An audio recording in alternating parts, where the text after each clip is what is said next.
It was time. The troops of the Absolute Evil had driven the Alliance back to their capital, King's Ending. The time for the final battle had arrived. Prepare to destroy the Alliance, and with it, all good in the land once and for all. Once upon a time there was a kingdom full of flowers and rainbows, where the sun shone all the time and there was loads of that goody-goody, lovey-dovey good people stuff going on. There, the alliance of abominably good people lived in unearned wealth and prosperity. But there was a path leading to a different place there. At the end of this path was a rock. There was a cave carved in this rock, in which the Absolute Evil lived. It wasn't a grubby, damp cave smelling of muck and mildew, but a deep, dark dungeon, so dark that even darkness itself was afraid of it. It was home to numerous innocent monsters, who enjoyed a happy, contented existence, living in complete harmony with their environment. But time and again, the sickening, sweet-smelling good visited this underworld in search of treasure and experience points. Many monsters found this to be the death of them, but much worse, the Absolute Evil's treasures were being stolen.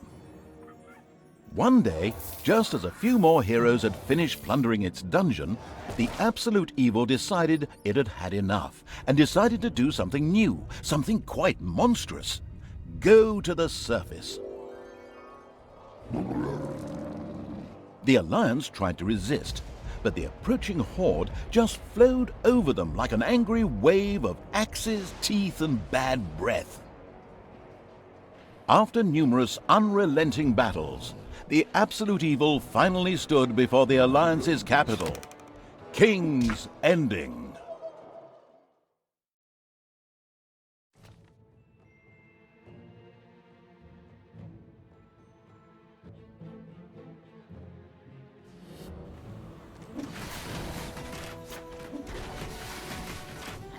After countless battles, the forces of the Absolute Evil reached the Alliance capital, King's Ending.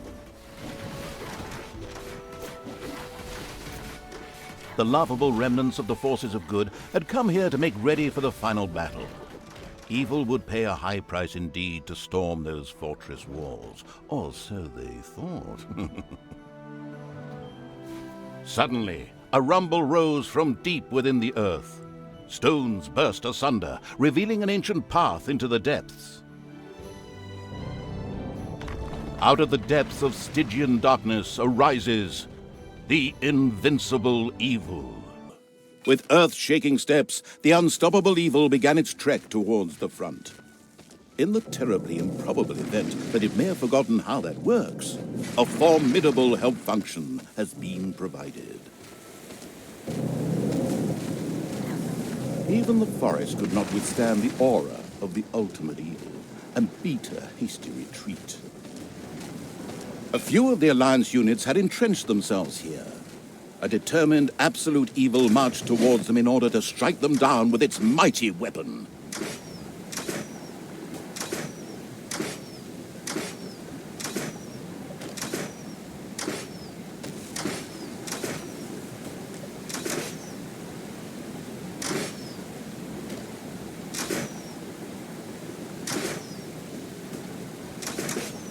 Although a bit hesitant at first, the Absolute Evil eventually marched with determination towards the defenders in order to slay them.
And then suddenly, the absolute evil hit the ground.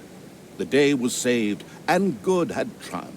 The Alliance lived happily ever after, whilst the defeated forces of evil had to eke out the remainder of their miserable existence underground.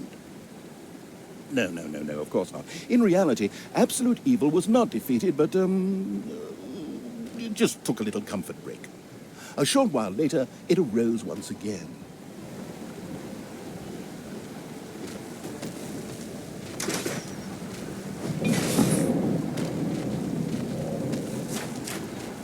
The absolute evil had discovered a medal.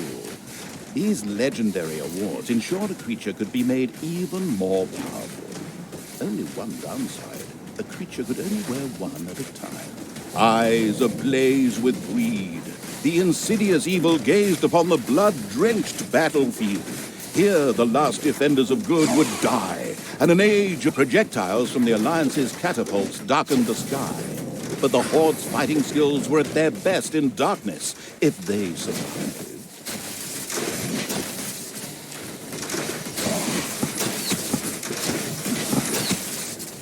Defeating good was as easy as taking candy from a baby for the unstoppable evil. Candy?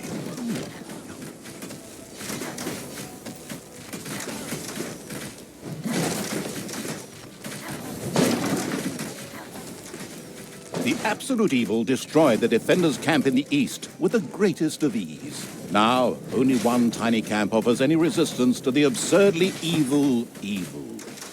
And even that won't be able to hold out for much longer.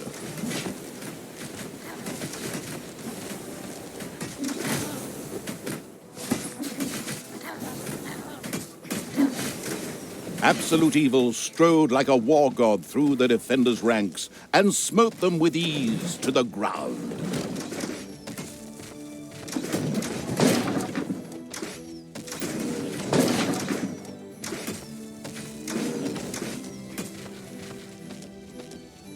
The absolute evil destroyed the defenders' camp in the west with the greatest of ease. The defenders in front of the city had been beaten to a pulp and defeated. Now the time had come to attack King's Ending. The final battle beckoned. The city gate was firmly barricaded by the Alliance's archers, but the absolute evil would not allow itself to be held up by such a ridiculous impediment. So, go get them! Destroy them now! Oh yes, sorry, stay in character. The absolute evil used its all-powerful magic to eliminate the archers and open the gate to the city. Using its legend, wait for it, Dairy power. The absolute evil destroyed the impediment with ease and simultaneously eliminated a whole group of defenders. The road to the capital was now clear. The absolute evil did not hesitate for even 1 nanosecond. The insidious evil entered King's Ending. A small, pitiful group of defenders stood in its way. Suddenly, the doors of several houses in the city opened, and with a loud roar, the invincible evil had crushed the defenders. King's Ending had been defeated. At least, that's what it thought.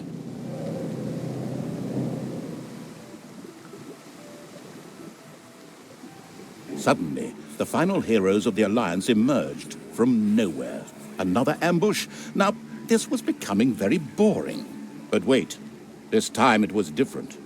Instead, the heroes raised their hands and started singing an incomprehensible chant. A magical ritual? This did not bode well. Well, actually, it boded the arrival of good things, great things, unless you happen to be the absolute evil. Somewhere in the depths of the dungeon, the ultimate evil awoke. It did not know what had happened, nor why it had awoken, but it longed for revenge. The last remaining heroes of the country joined forces and cast a powerful banishment spell. The absolute evil disappeared from sight with a threatening gesture, and a faint whispered, "I'll be back," could be heard coming from its lips. The absolute evil had been banished, and its essence shattered into several pieces. Its reign of terror had ended. The good people of the overworld rejoiced, and an era of peace began for the Alliance. The evil creatures were driven back into the underground, doomed to serve as cannon fodder for pleasure-seeking adventurers. Meanwhile, secreted away in the world's most inaccessible places, the last remains of the absolute evil were resting, never again to see the light of the overworld. Until today, that is. Somewhere deep under the earth, the ultimate evil awoke.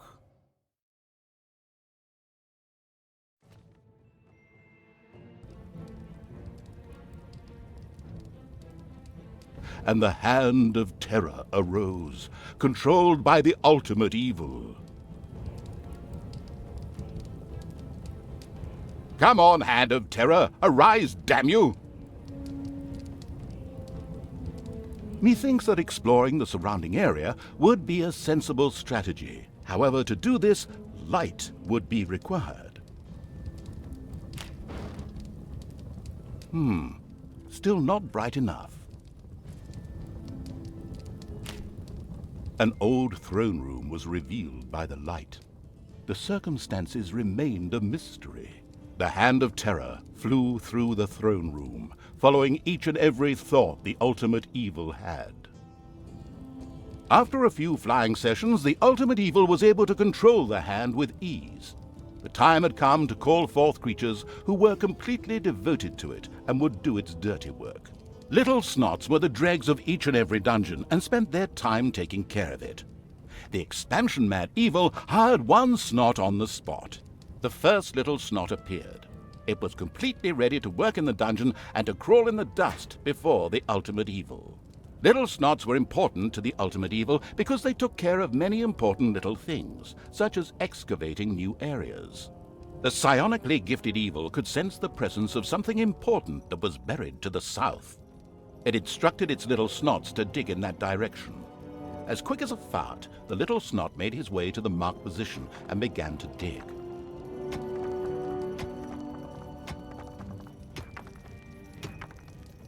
Behold, the creatures of the overjoyed evil had apparently been much more industrious than it had thought. A great dungeon was revealed behind the wall. Everything was already in place. Doors, traps, a well-filled treasury. Treasury? And where, if you please, is this treasury? Oh well.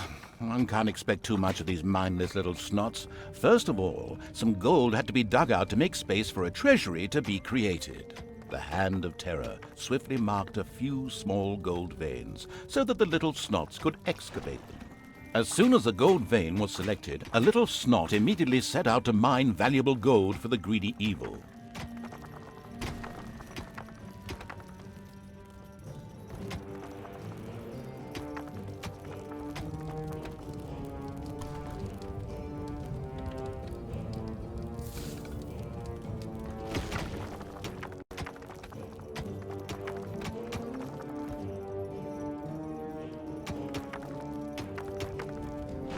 Once most of the gold had been mined, the Hand of Terror quickly created a treasury on the spot so that the precious metal could be safely stored.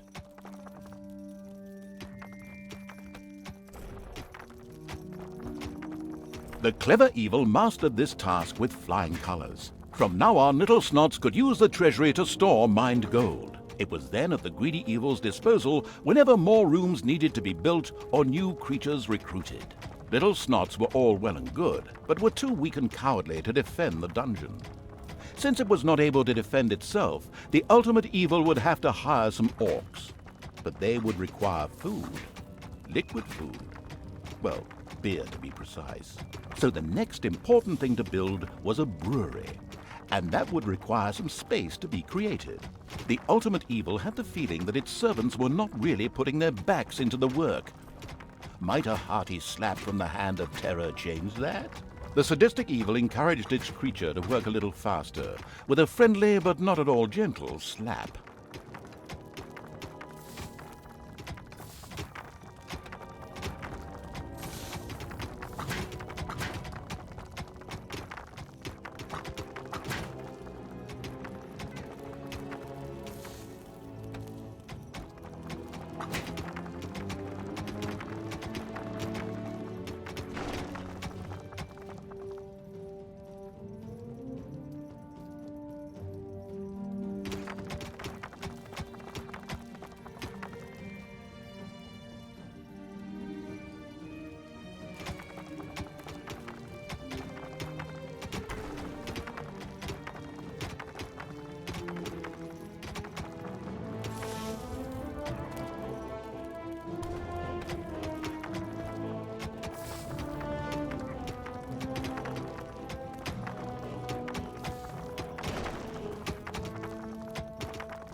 There was now an area cleared for the brewery site, and with quick finger snaps from the hand of terror, the room stood ready.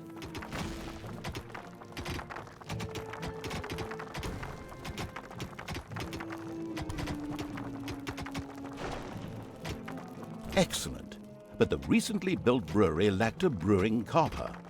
With a sigh of resignation, the overworked evil set about taking care of that too. The hard-working evil effortlessly built a brewing copper so that delicious beer could be brewed as soon as possible. One of the little snots started working on the brewing copper. The nostalgic evil banished all thoughts of Oktoberfest and brass bands. Those would have to wait. More important tasks had to be completed first. Both beer and gold were now available in the dungeon, so it was time to hire some creatures to defend against greedy heroes or whatever else snuck around underground. At present, it was only simple orcs declaring undying loyalty to the ultimate evil. The rest of the horde was scattered to the winds. Orcs were defensive, close combat specialists, capable of dealing with many opponents. However, they were very vulnerable to ranged attacks.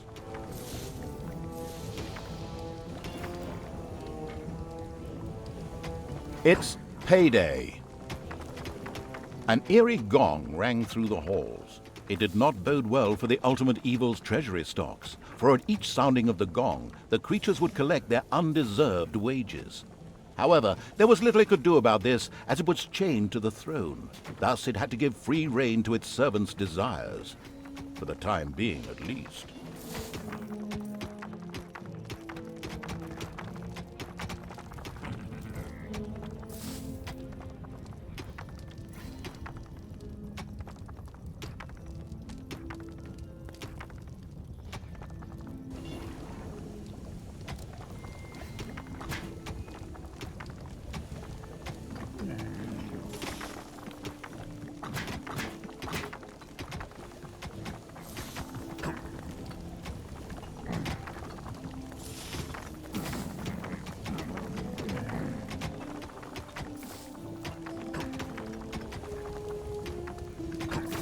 One louse-infested orc crawled up from the depths and declared allegiance to the ultimate evil.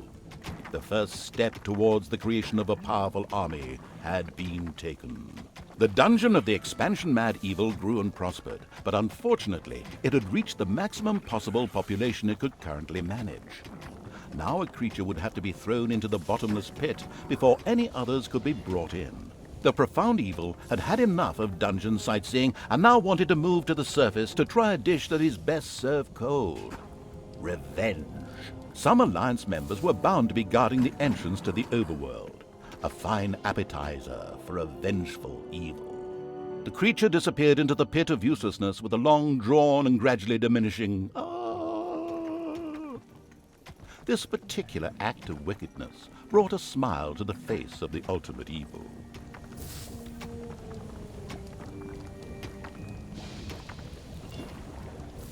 The nameless evil's creatures came upon a spider's nest during their search for an entrance to the overworld. It would take more than one orc to smoke that out. The abysmal evil used the Hand of Terror to grab several of the creatures that were still completely inexperienced at fighting and threw them onto the spider's nest.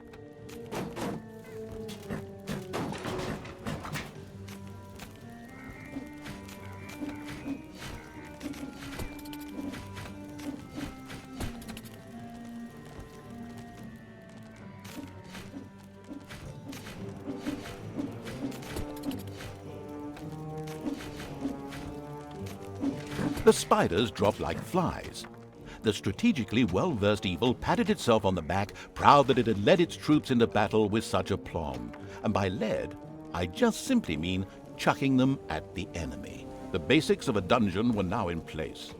However, the brewery was puny and didn't really have room to store beer barrels in, and the treasury was also anything but impressive in size. Quickly, the expansion-hungry evil set out to enlarge its dungeon.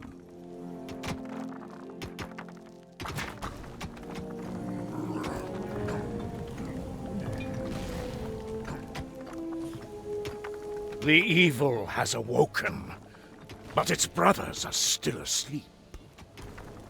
Huh? What on earth was that? That's not in my script. What a weirdo. No matter. We'd better get back to concentrating on the dungeon.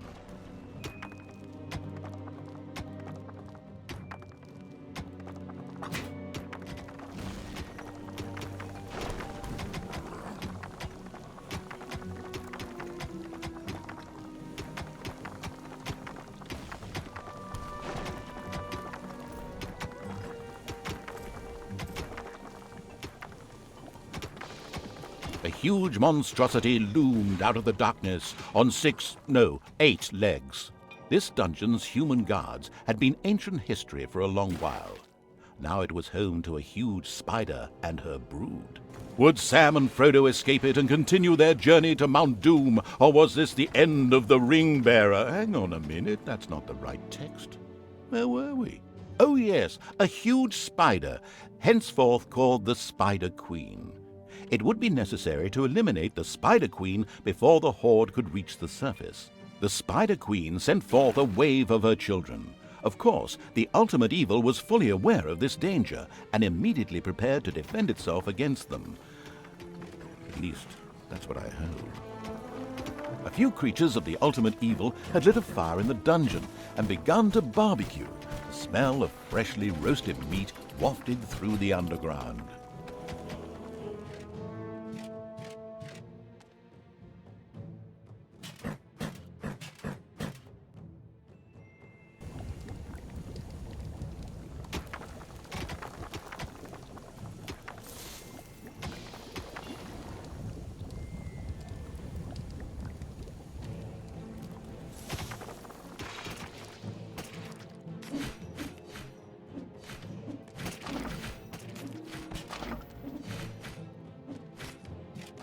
The vile perversion, once called the Spider Queen, had nothing more with which she could fight the Horde.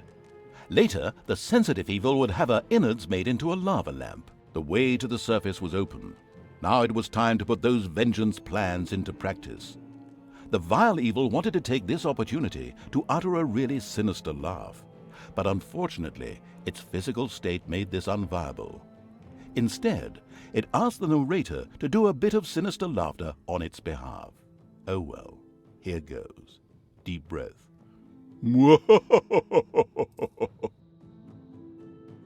Once the ultimate evil had escaped from the depths, still fettered to the throne, it traveled to wreak terrible vengeance on those who had done this, heavily supported by its little snots. The first target was Paladin Robert, now King of the Alliance. He had withdrawn to the quiet surroundings of his hunting lodge. There, he would be the perfect victim.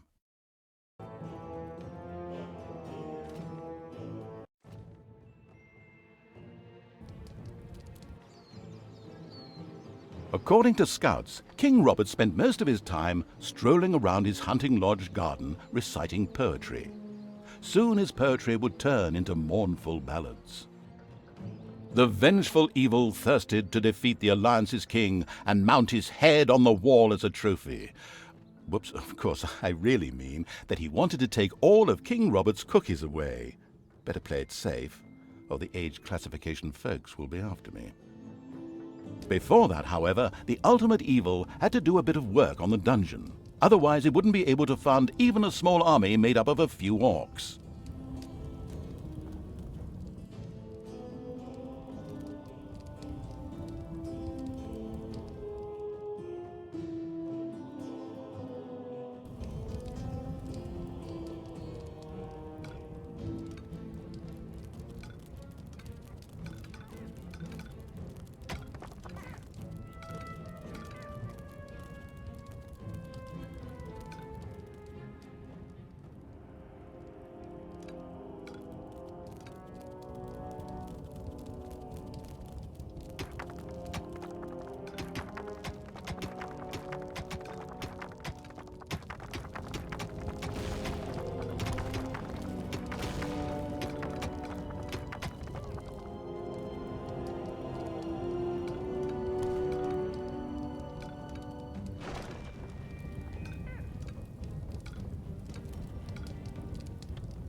The first treasury was completed. Soon greedy evil's little snots would fill it with gold. You know the golden rule, right? Whoever has the gold makes the rules.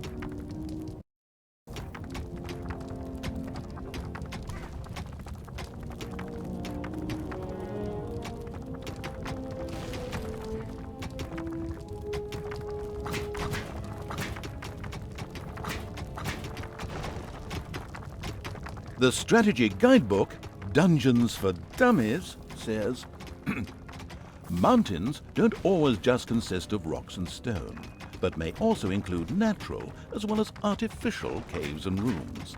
These usually contain treasures and dangers to make digging around underground more exciting.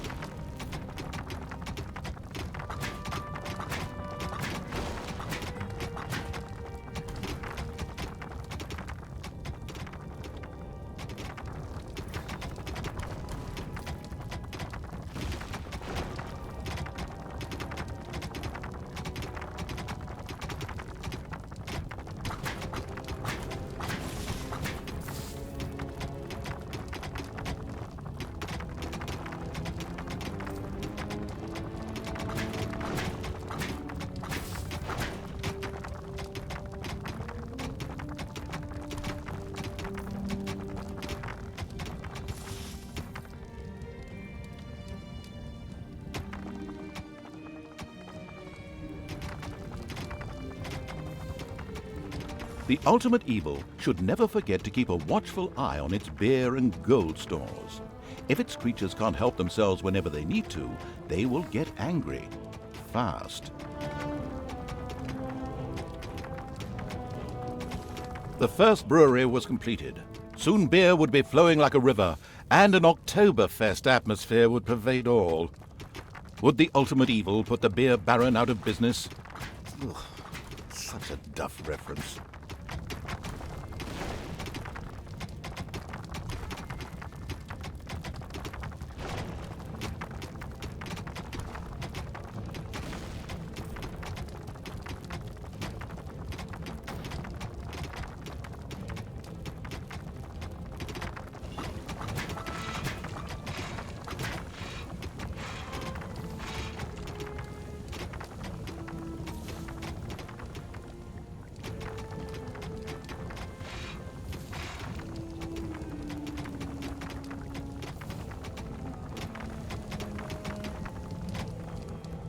The ultimate evil slowly made itself cozy underground.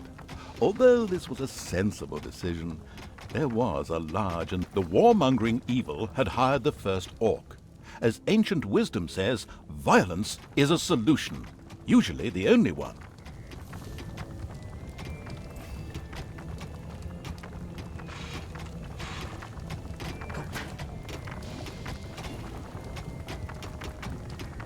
Another orc entered the service of the military-savvy evil.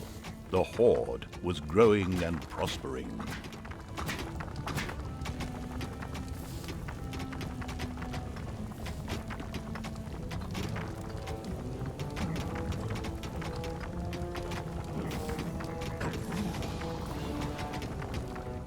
The time to attack appeared to be right.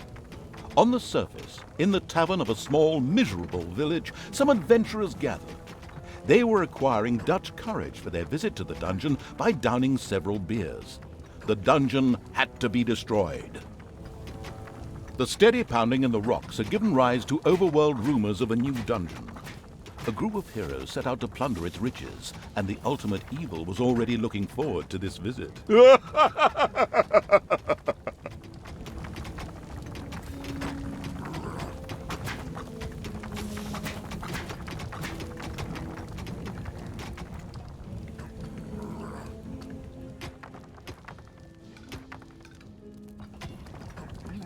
Enemies have entered the dungeon.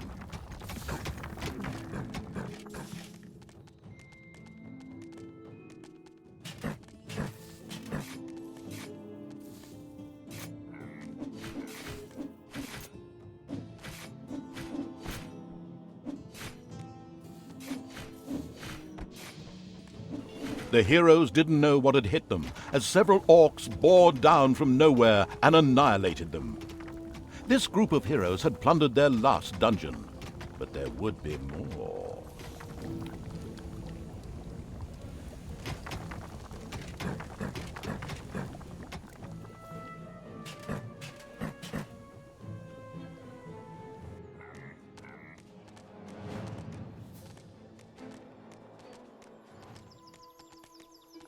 Roses are red, Ned Stark is dead.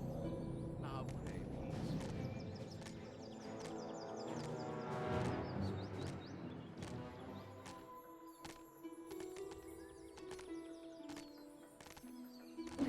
Roses are red, lilies are white. I love you totally, utterly, and no shadow.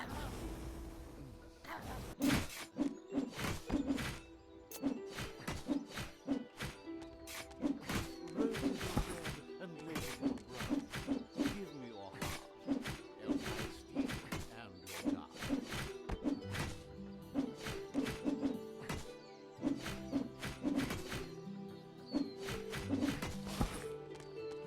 Roses are red and I don't have an oak. Hold on.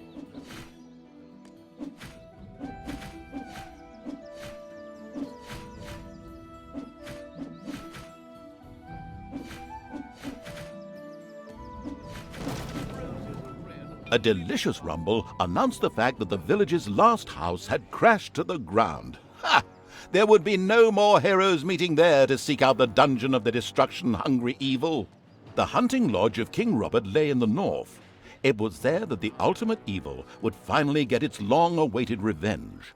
However, it looked pretty damn well guarded. Maybe it should first visit the cave to the west, inhabited by a clan of goblins, where the cunning evil could do a little negotiating. Yourself in jail. Really?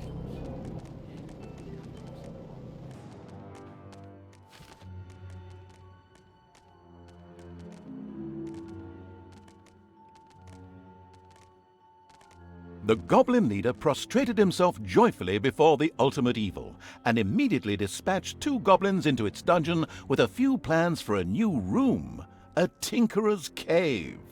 This was built as quickly as possible.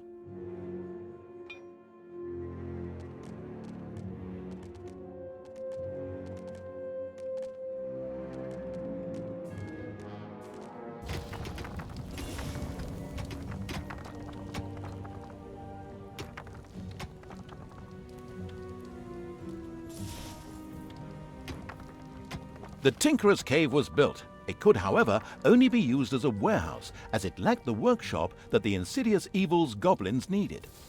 Quick as a flash, Evil placed a creator mat in the Tinkerer's Cave. A sparkling new creator mat graced the Tinkerer's Cave of the expansion-hungry evil. A goblin would be able to work well in here, producing toolboxes. A few of these boxes would now be needed in order to invent a trap. The moody evil waited patiently.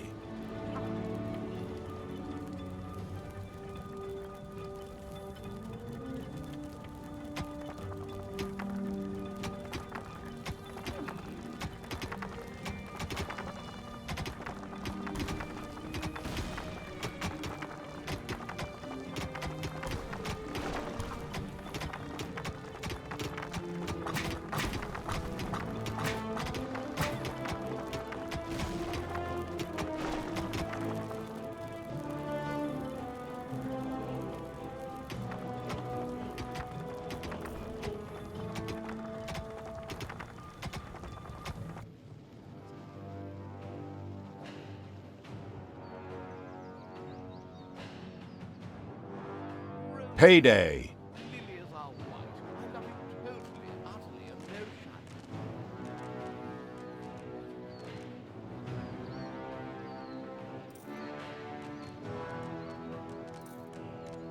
Roses are red, Ned Stark is dead. Now pray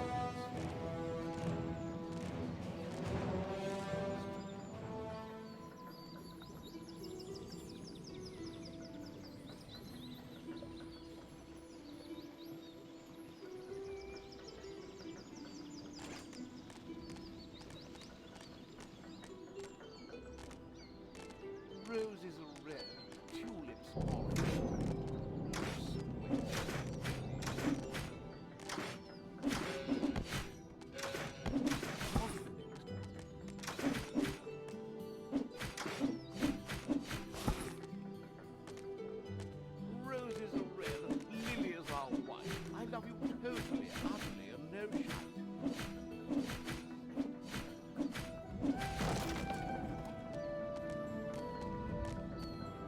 The fortress could already be made out in the distance. The walls were lined with crossbowmen. A head-on assault would undoubtedly prove suicidal here.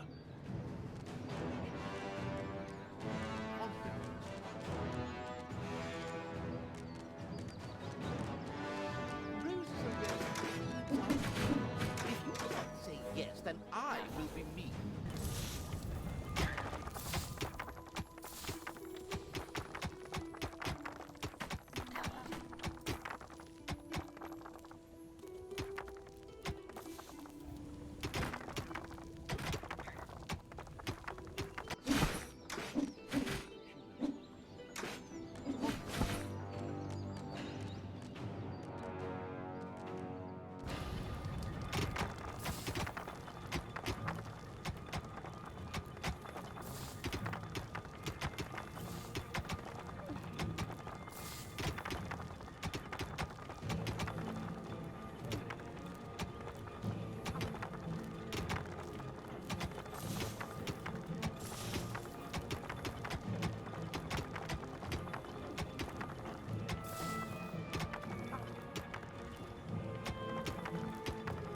As cowardly as the goblins were, their creativity more than made up for this. They proudly presented the treacherous evil with their plan for a devious trap. With a silent, evil cackle, it quickly buckled down to setting the trap.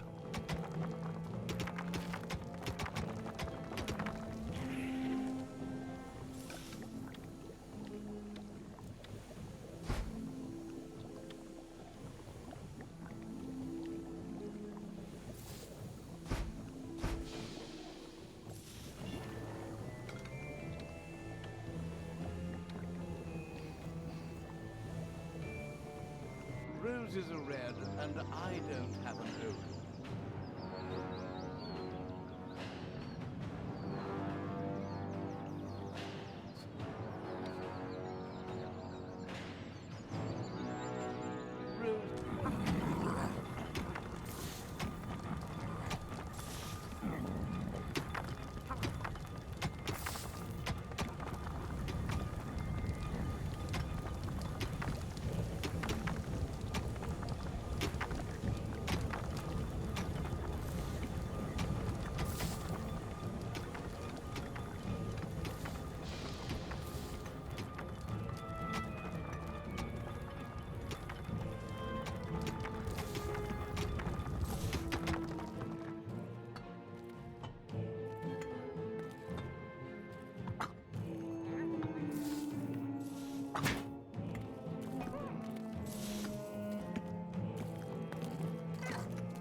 Job done. The trap was finished and ready to be found by a hero. This is going to be so much fun. Just at that moment, a particularly powerful dwarf warrior appeared in the dungeon. How had he suddenly arrived at this precise time was indeed most odd, but his presence was more than welcome. He was going to be a guinea pig for the trap.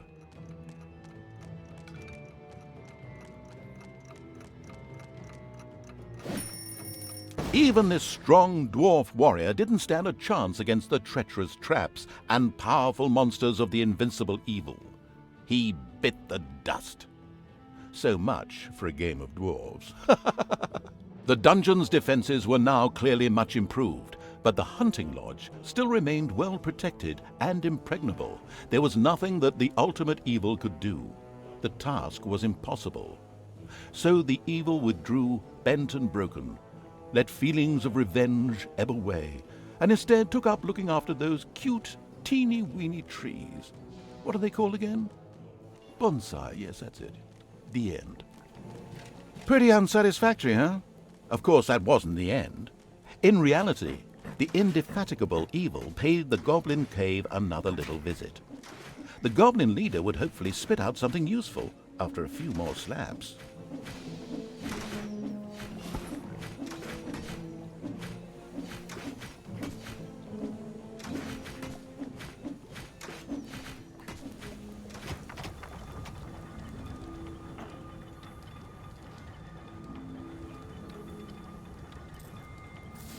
The expansion-driven evil couldn't wait to explore the further possibilities of the Tinkerer's Cave.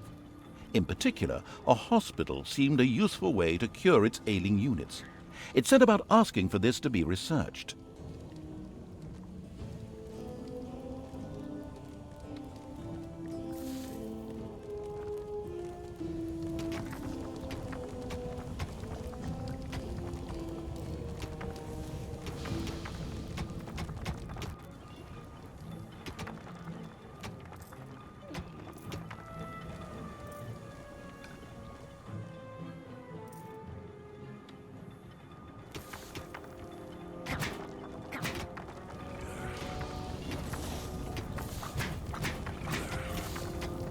The charitable evil had researched the hospital. This would enable its units to quickly recover from their injuries, once it had been built, that is.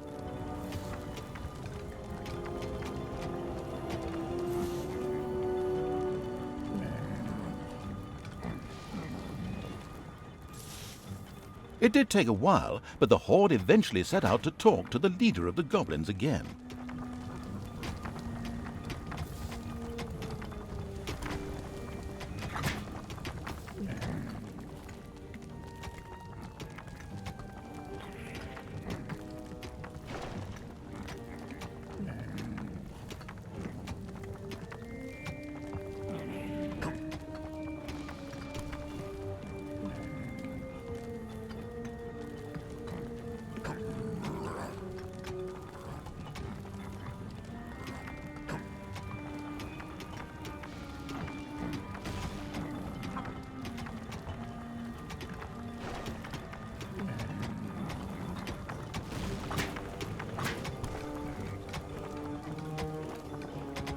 A little snot is secretly making jokes about the ultimate evil behind its back. You should punish it.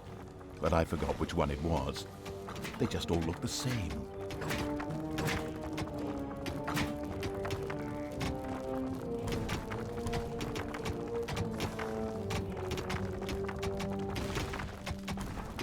The caring evil had good-naturedly built a hospital for its suffering creatures. It, however, still lacked a hospital bed. Little Snots would then bring any units there that had been injured in the dungeon. The first hospital bed had been built. Wounded units could now be healed in the hospital.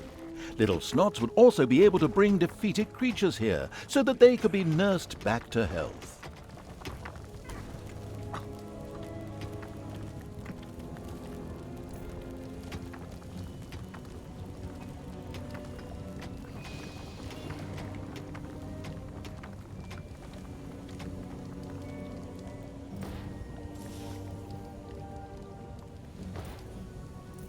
Although I had made myself perfectly clear, someone has persistently refused to follow my story.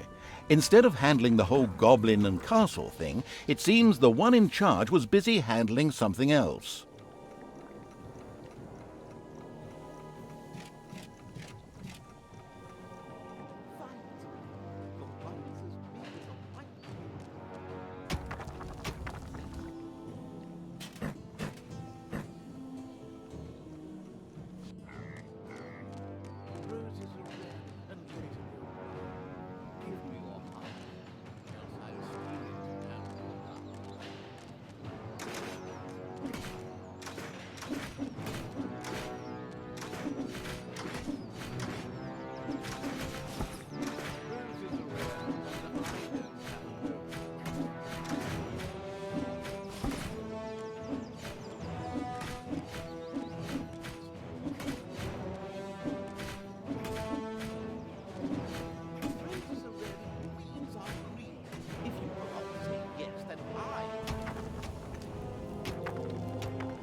A few hard slaps were enough to motivate the leader of the goblins to help the ultimate evil.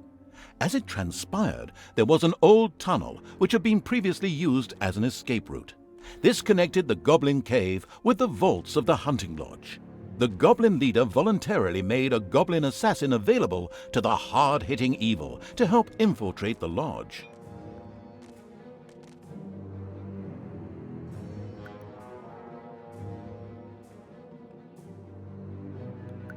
The cheerful evil was pleased with this support.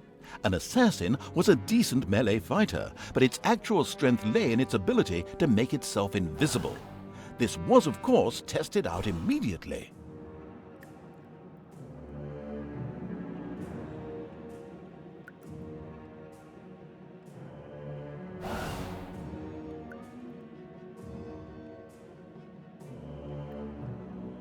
Despite the powerful invisibility skill, it was advisable for the ultimate evil to be cautious. Some opponents had such highly trained observation skills that they were actually able to see invisible units. It's payday.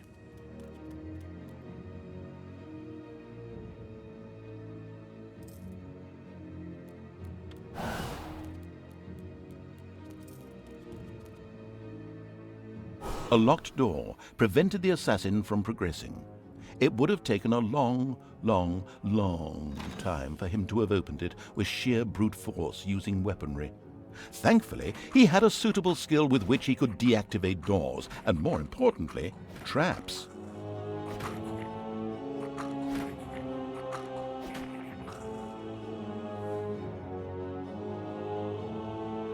The on-the-ball evil recognized that the warrior princess there was extremely powerful.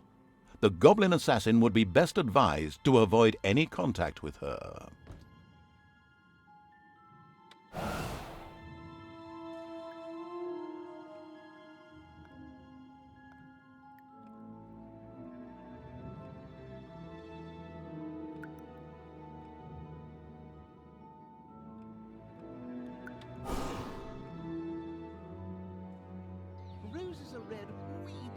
A Gobobot was being forced to make miserable repairs in the lodge. A brief feeling of what it thought might be sympathy passed through the sensitive evil, but this actually turned out to be a mighty belch.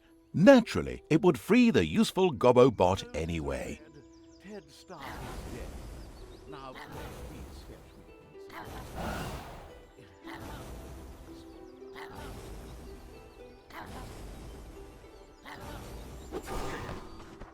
Roses are red, tulips off, blossom, belly blue. On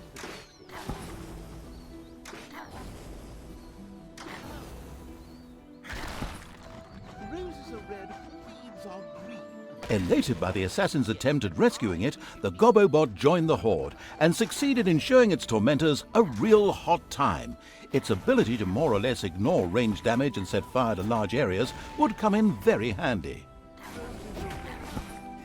Enemies have entered the dungeon.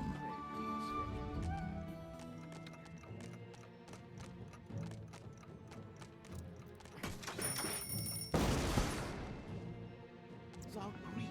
If you cannot say yes, then I will be green.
Roses are red, dandelions are yellow.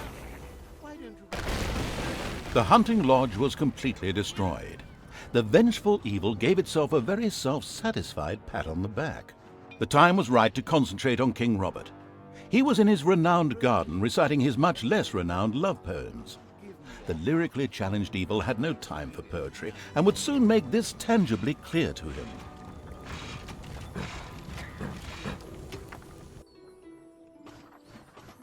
Roses are red, and I don't have a...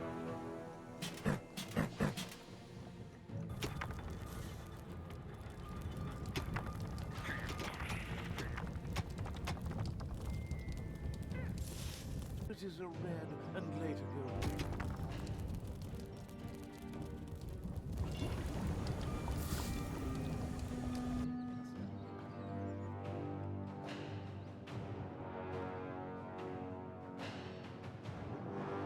Roses are red, violets are blue.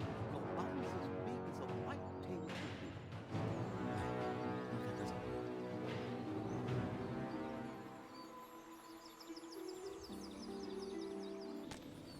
Roses are red. Now pray, please fetch me. It's payday.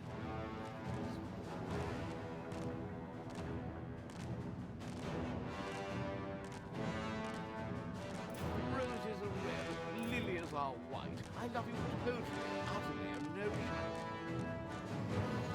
Better.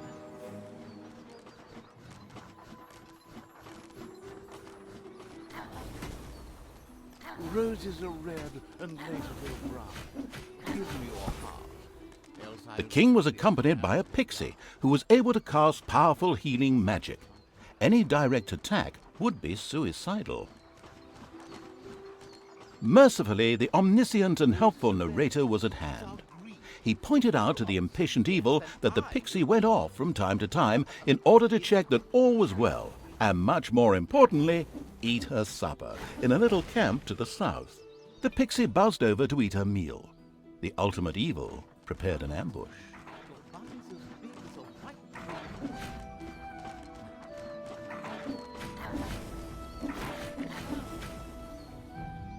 Roses are red, and I don't have an odor.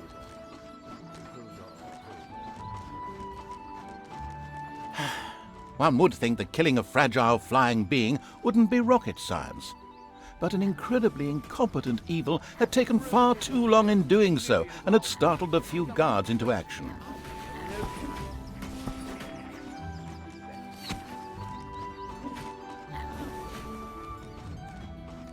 Roses are red, violets are blue. Your bum is as big as a white-tailed canoe.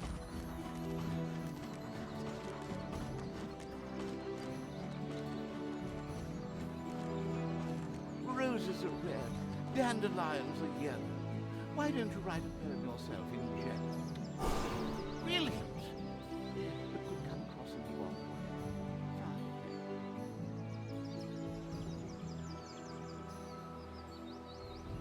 way. Roses are red, Ted Stark is dead. Now pray, please fetch me a piece of bread.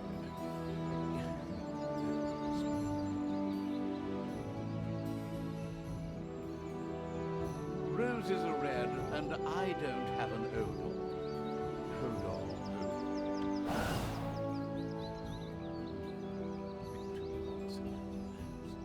The annoying little pixie had spoken her last healing spell. The crafty-minded evil sculpted a fan from her wings. Now it was time to look for King Robert and ensure his early demise. It's good to be king.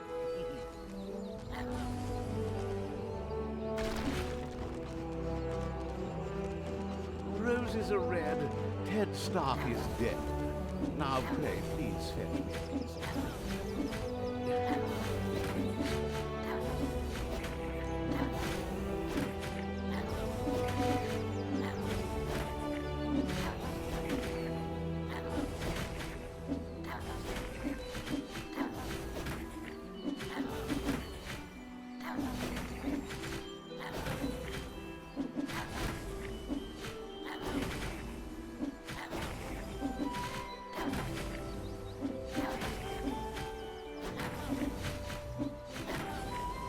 King Robert fell, and the ultimate evil had received its well-deserved revenge.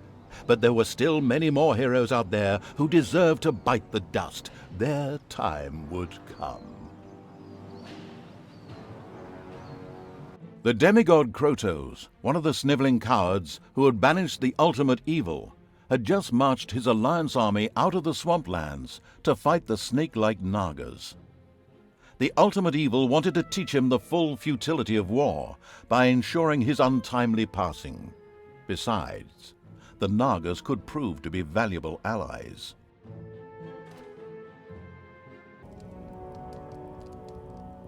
King Robert was defeated, but there were more heroes whose life the ultimately vindictive evil was after.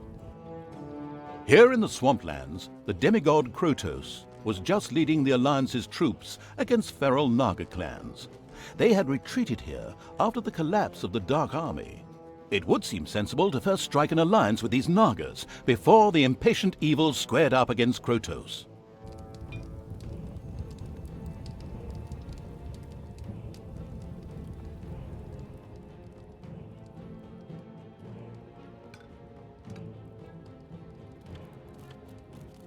The gold-greedy evil built the first underground treasury, thus laying the foundations for insane amounts of hoarded treasure.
The first brewery was built underground.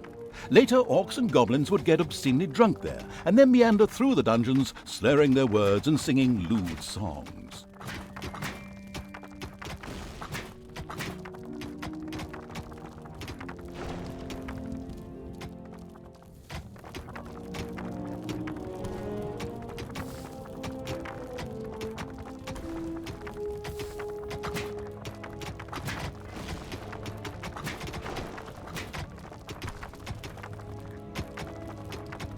There was a strange rock formation in the east of the dungeon. Whatever could it mean?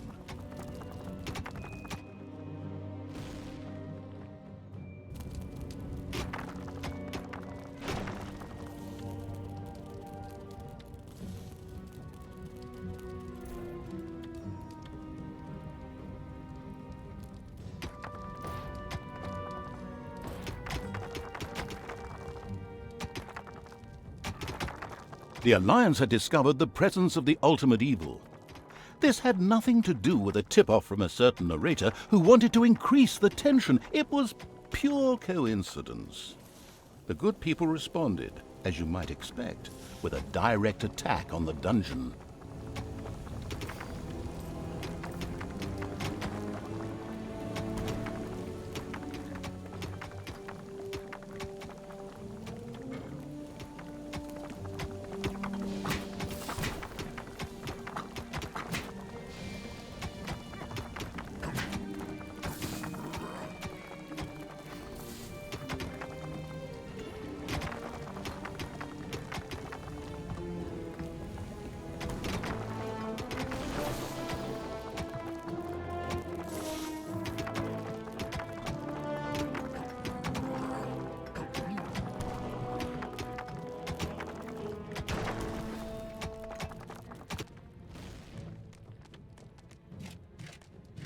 There are enemies in your dungeon.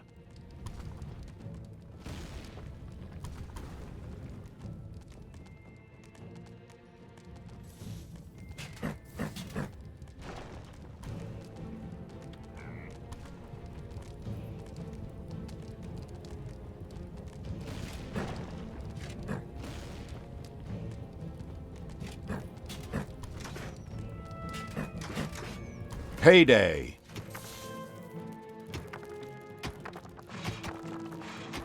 A tinkerer's cave had been built. Soon, traps and doors in the dungeon would make any would-be hero's life more tricky.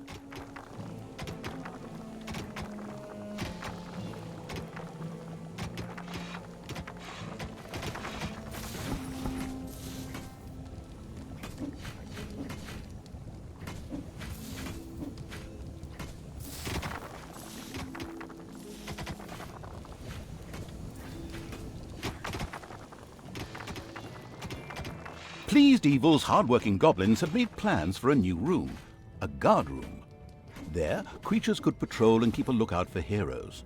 Immediately, the ultimate evil got down to having this room researched.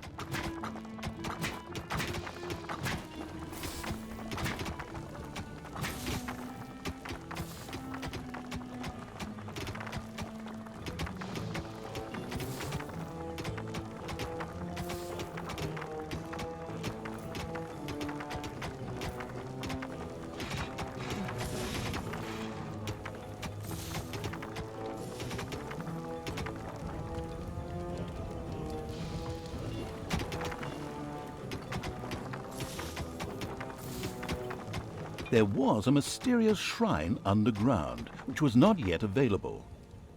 Because something like this spells work for underpaid graphic artists, one can assume that it is likely to come into play at some time or another.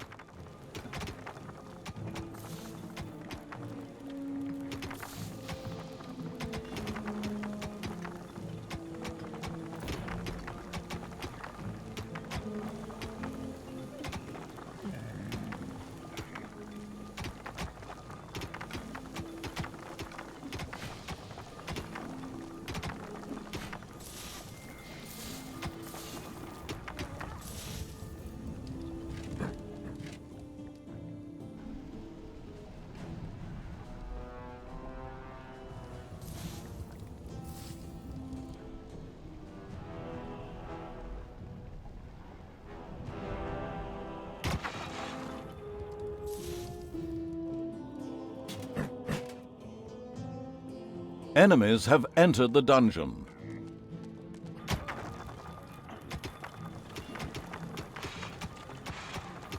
The exploration-keen evil sent its troops to the surface for the first time. The swamplands spread out before them. The next step was to either find the Nagas and recruit them, or be massacred by the army of the Alliance. It was a difficult decision.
The guard room was researched and ready for construction. Creatures that were thrown there by the Hand of Terror would keep watch and be especially vigilant for intruders.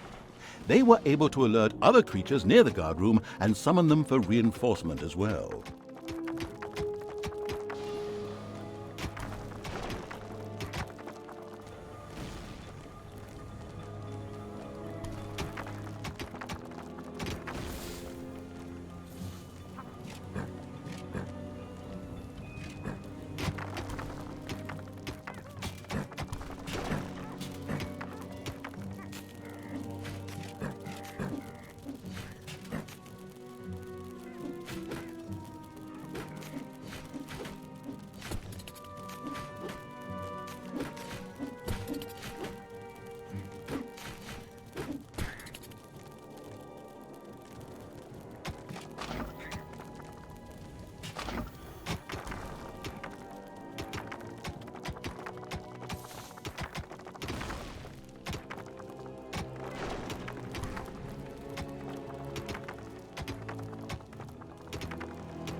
Payday!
The army of the ultimate evil could view the temple from the top of the hill, and it did indeed not look good for the Nagas. The nauseatingly good hero Krotos personally led the alliance into battle and was forcing the snake creatures to retreat. Only his death would deliver the temple back into the hands of evil. Well, that could be arranged. The troops of the ultimate evil stumbled upon a patrol of the alliance that had caught some Nagas. Of course, they immediately set about wiping out the much-hated heroes. Oh, and by the way, you could of course also set those Nagas free.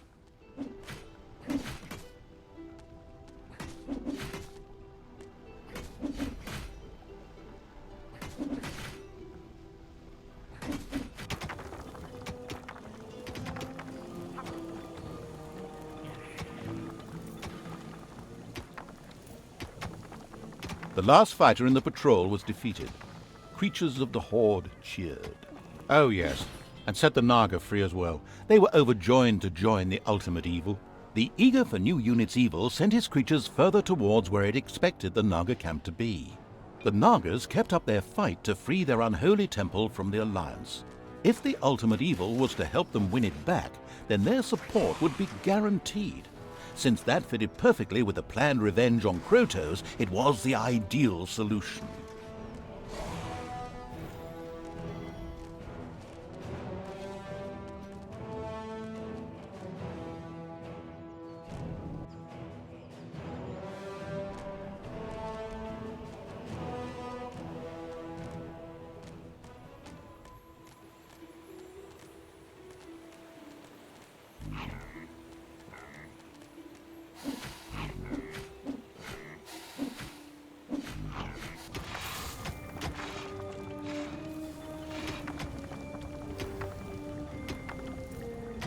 The approaching horde startled a few animals.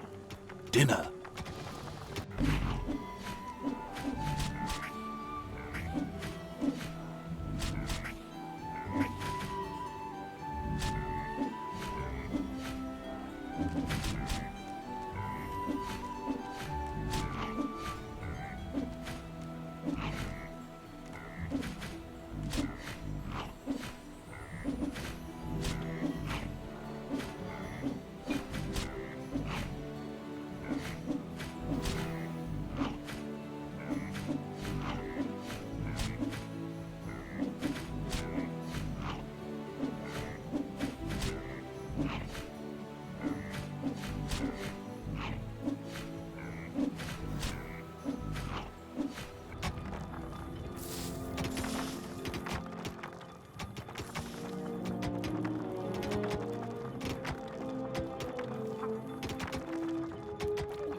The Horde defeated the bears with ease and stocked up on bear meat. However, as bear meat is not actually a resource in the game, this was utterly irrelevant.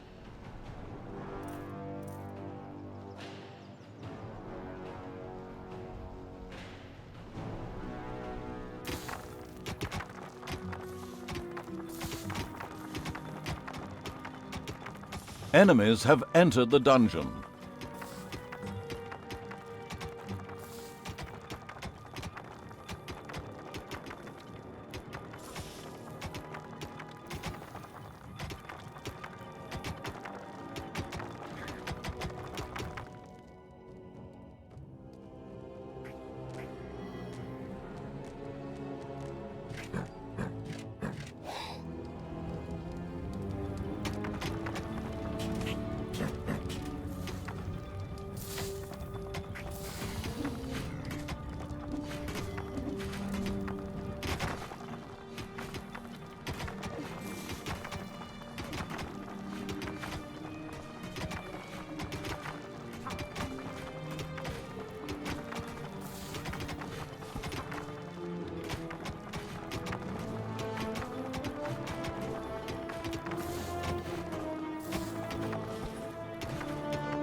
A hospital had been built. From now on, wounded monsters could be cured there.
The creatures of a suspiciously suicidal evil made their way towards a treacherous ambush.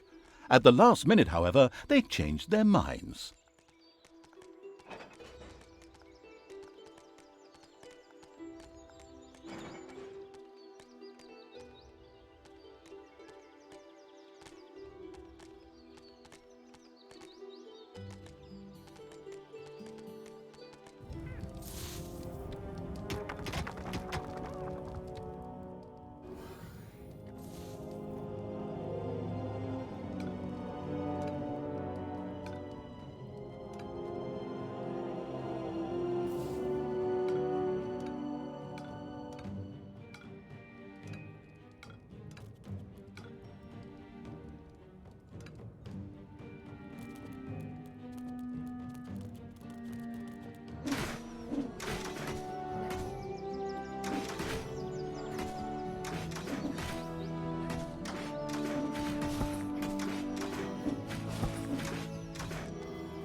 Apologies, I thought that the Horde would take a different path, because there is an ambush awaiting them here.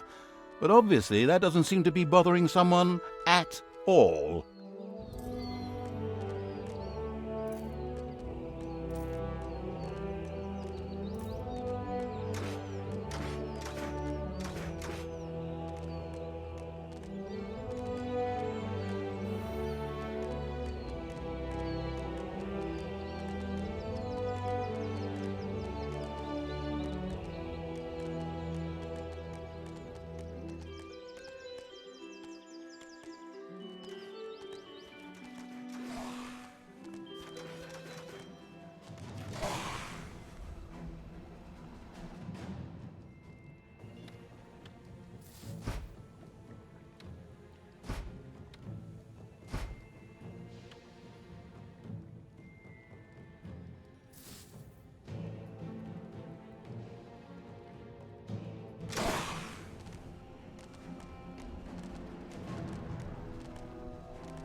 A small group of Alliance troops had gathered here.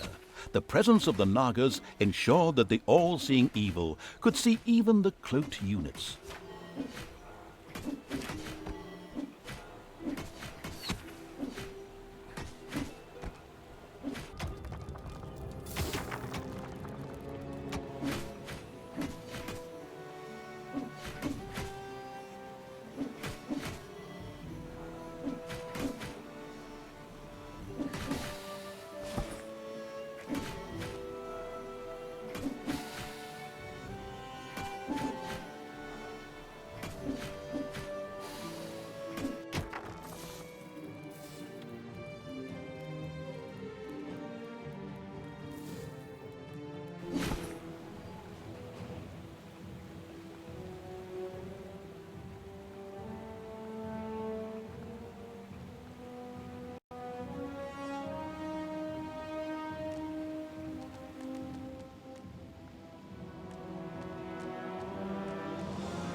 At last, the Horde reached the Nagas' camp.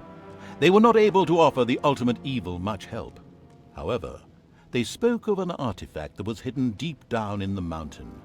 It would make defeating the Alliance a piece of cake. The Nagas opened a portal to the artifact using their ancient magic. The insidious evil debated briefly whether it was worth the risk. Finally, however, it decided it was only a question of its creatures' lives, and of course, the ultimate evil didn't give a toss about them. The Horde had passed through the Naga portal and found themselves in an old altar chamber, in the center of which lay a very ancient-looking object. This had to be the artifact.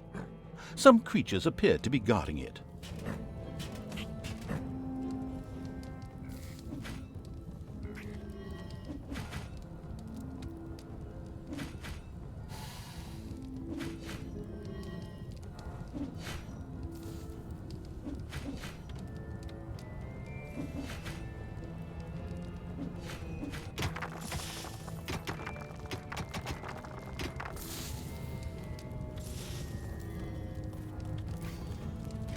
Enemies have entered the dungeon.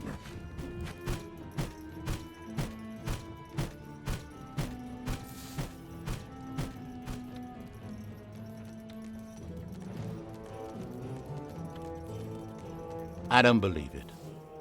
Is there really still a guard at the artifact? My goodness, my grandma would have finished the whole game by now. Move your butt, do something.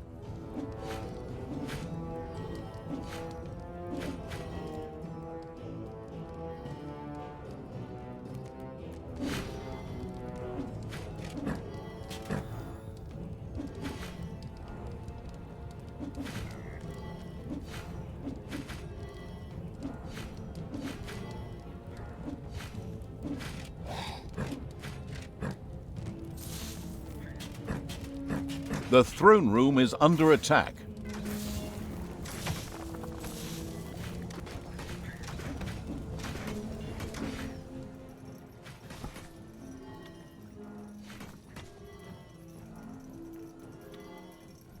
There were still a few guards merrily dancing around the artifact. These had to be removed.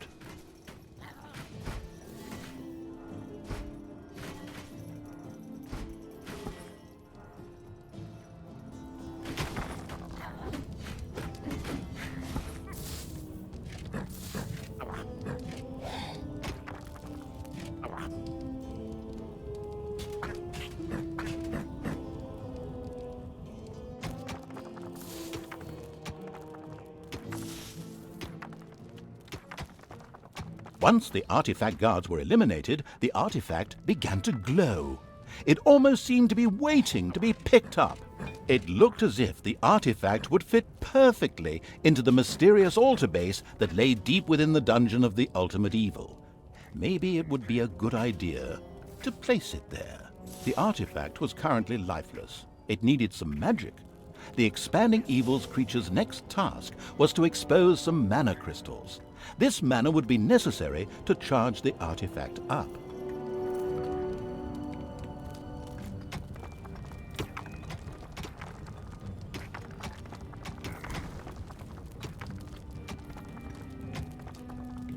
The mana crystals had finally been dug up. Magic crackled in the air. Oh no, wait, that's just the popcorn I'm making. But a mana crystal on its own was really of no value to the ultimate evil. It would take a crystal chamber to make this valuable asset usable. A room was quickly installed under the crystal. The crystal chamber shone with the brilliance of a freshly painted room. To exploit this effectively, the success-enabling evil was now able to recruit Nagas. At this exact moment, the clan conveniently placed some of these snake-like beings at its disposal.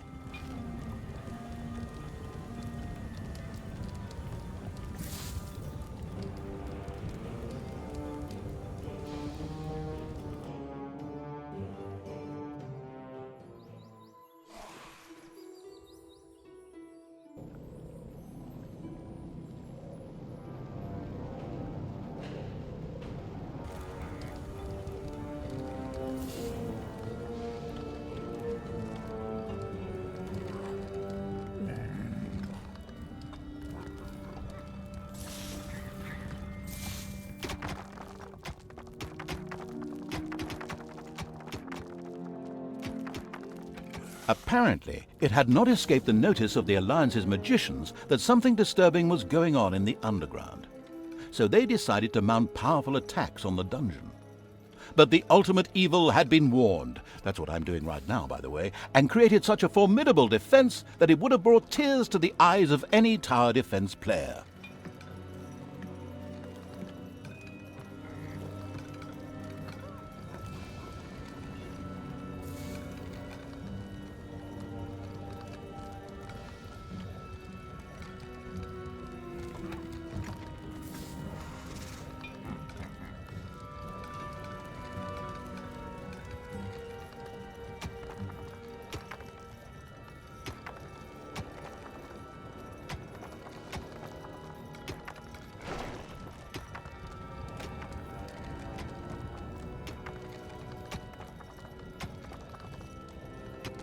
A cry for help from a few Nagas trapped in a very remote area reached the ultimate evil while it was defending the dungeon. Maybe they could be saved by using a spell. which was ready to be unlocked in the crystal chamber.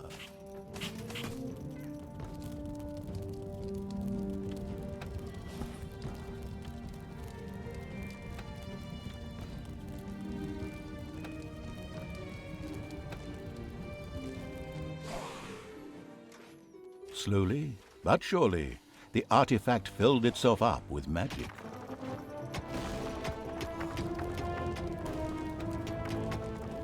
Some creatures had been hiding in a secret room. They joined the ultimate evil.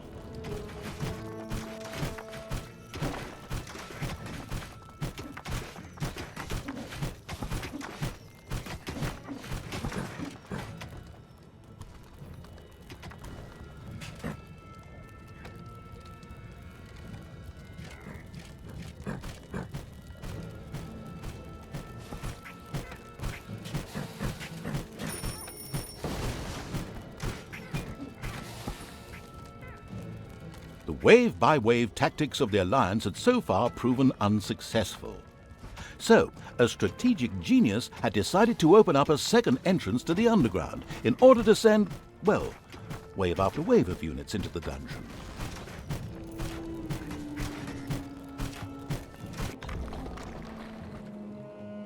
The ultimate evil had learned a spell.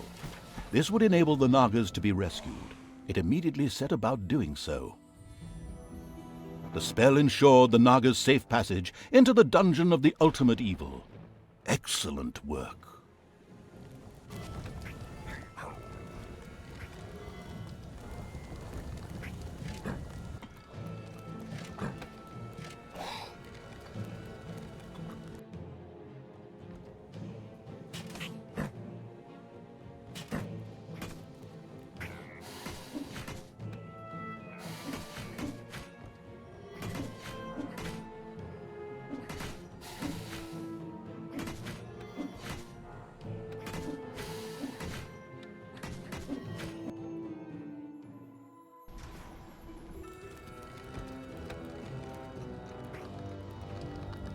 Enemies have entered the dungeon.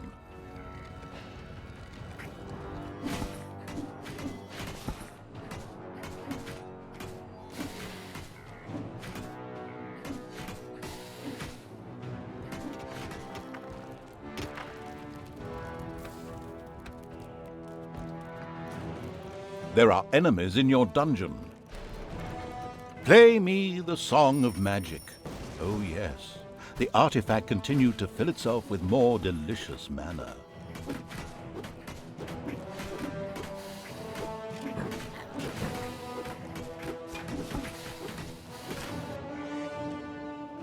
Payday! The unspeakable evil's creatures approached the Alliance's camp.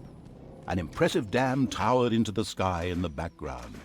However, this path led to absolutely nowhere.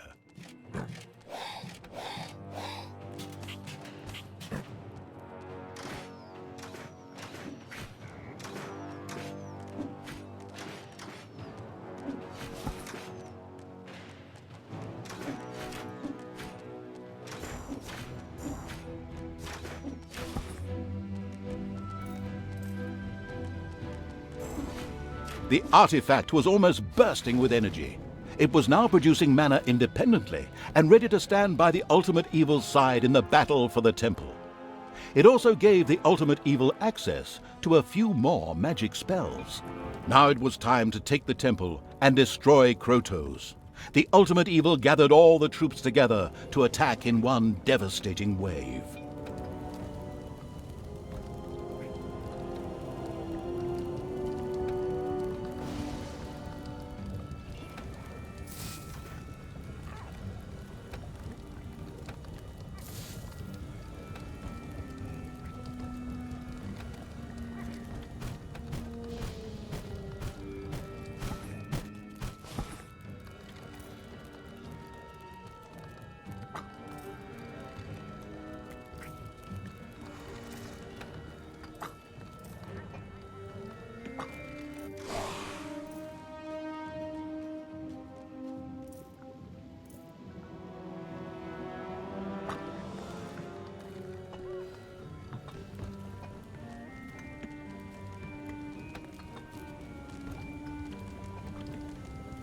Enemies have entered the dungeon.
Together with its Naga allies, the army of the ultimate evil stormed the Naga temple. The battle began.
It wouldn't be long before Krotos was defeated. Just a few more blows and he would fall.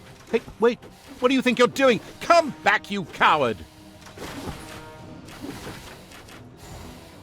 I mean, seeing that defeat was inevitable, Krotos opted for a strategic retreat, leaving the temple in the ultimate evil's power. The gathered evilness then burst the nearby dam, and the Alliance's camp disappeared under waves of water with a very satisfactory gurgling sound.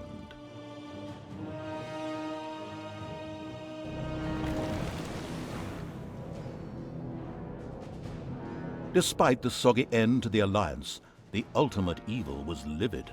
It had just been robbed of a delicious revenge. But, if I may be so bold, that was yet to come. I saw it in the script. Kindness and cordiality would rot the tusks of an orc. A unicorn.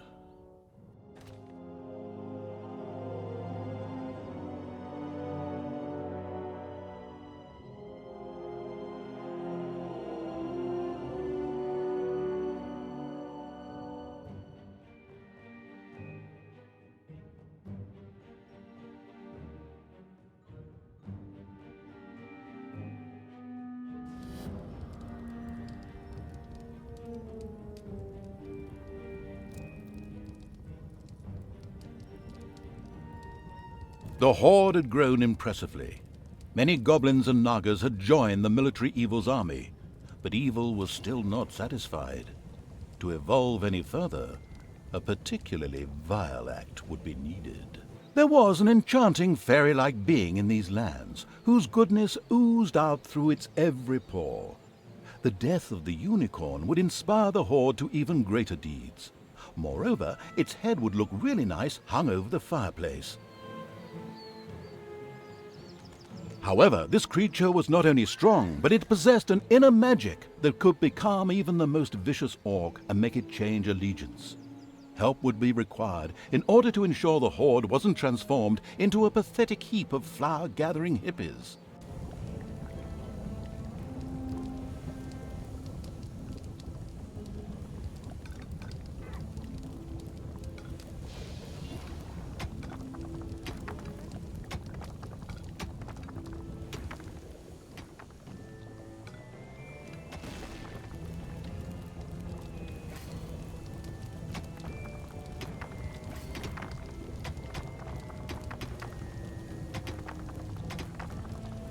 Some creatures had been hiding in a secret room. They joined the ultimate evil.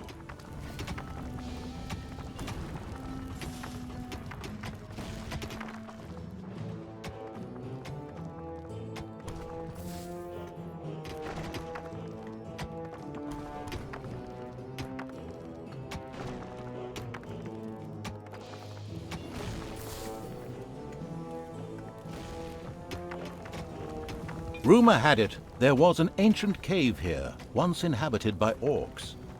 Perhaps the ultimate evil would find some answers there.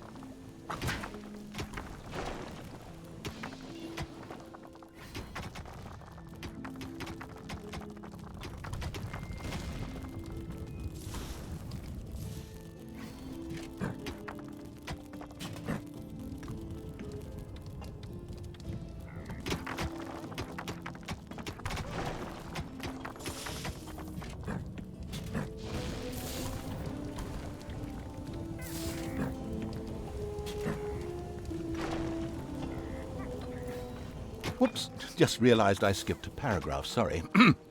There were 3 upwardly mobile Alliance cities in the vicinity. Previously, these had been industrial centers with well-regulated trades. However, in recent years, the banking industry had grown exponentially, and so now all the inhabitants worked for the banking sector. These cities have been networked together via a well-guarded road system, colloquially referred to as Wall Street. Is this really relevant? Don't think so.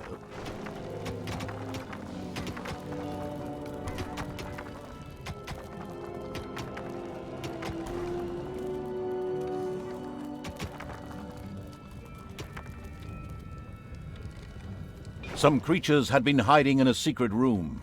They joined the ultimate evil.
Royal aid had reached one of the threatened banks in the shape of a gold-laden donkey.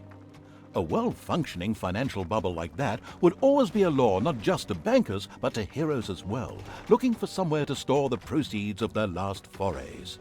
Once this was done, they marched straight for the nearest dungeon. Unfortunately, that belonged to the ultimate evil, and as dungeons go, would prove a very hard nut to crack. The ultimate evil would not permit any further gold transports to reach a bank in distress. This was in order to prevent the emergence of any more heroes.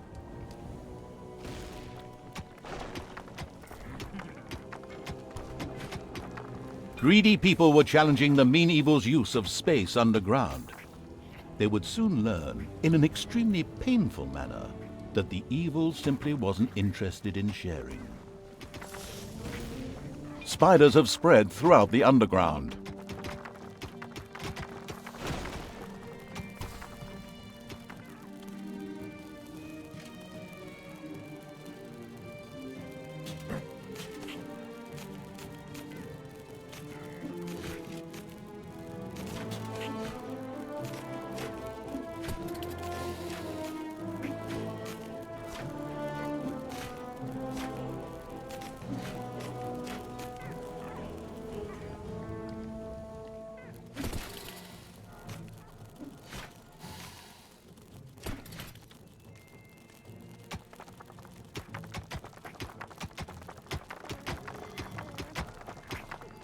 Enemies have entered the dungeon.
Another bank required government help.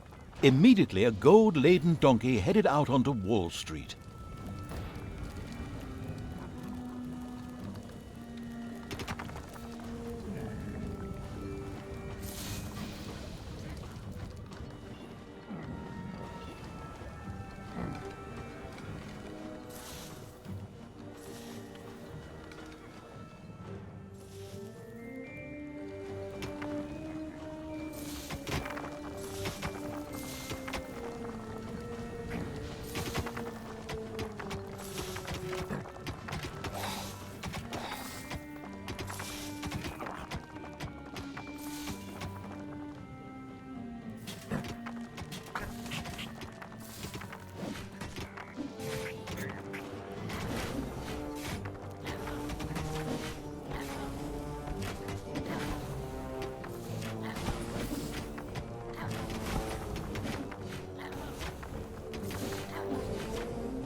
The last worker had been expelled from the gold mine.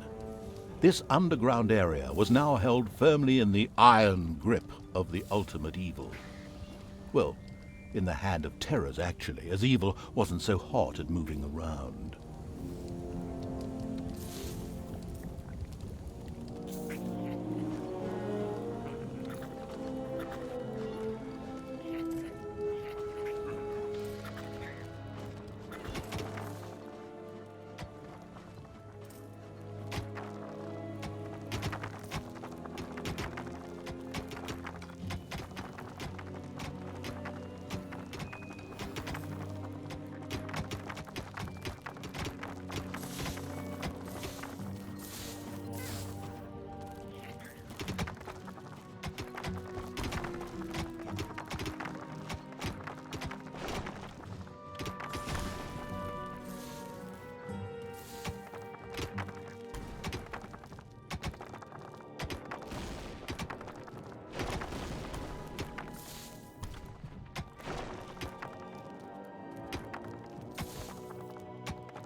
That orc cave had still not been investigated by the creatures of the ultimate evil. It was clear that something important that needed to be found was hidden there.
Another bank had been rescued by lavish government bonds.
Enemies have entered the dungeon.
Payday!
Suddenly, the creatures of the abominable evil itched all over and started scratching their bodies.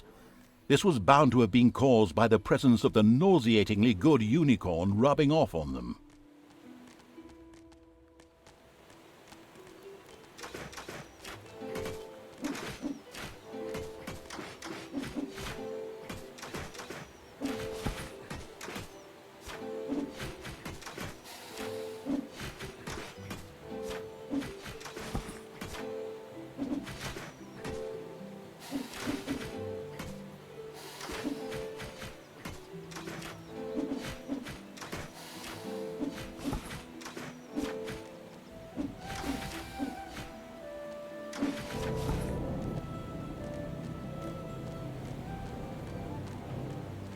Once again, a banker got into difficulty and shouted loudly for government support. A gold convoy started making its way along Wall Street.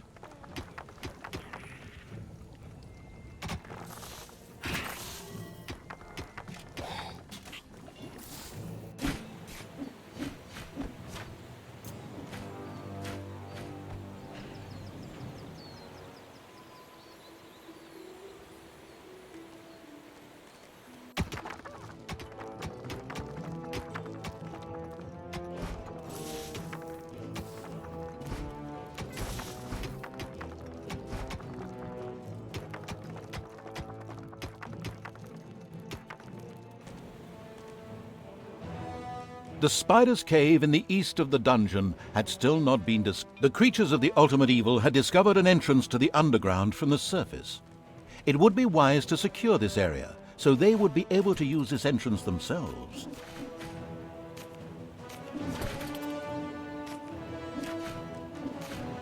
The ultimate evil's creatures occupied the region with the greatest of ease, and so made the entrance to the underground accessible.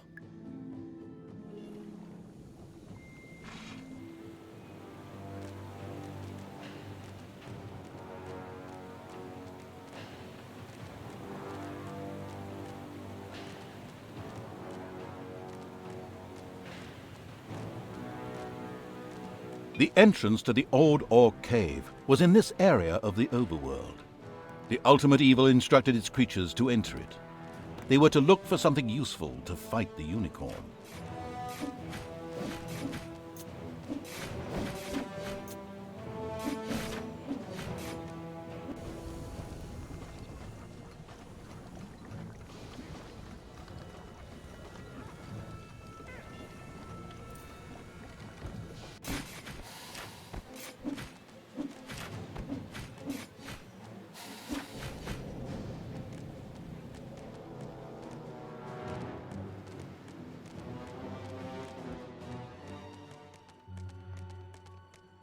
The creatures of the ultimate evil entered the Orc Cave, referred to as DF9, with trepidation.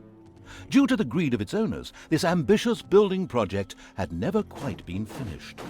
However, there was bound to be something here that would prove useful in defeating the unicorn. At least, that's what the strategy guide kept saying.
Payday!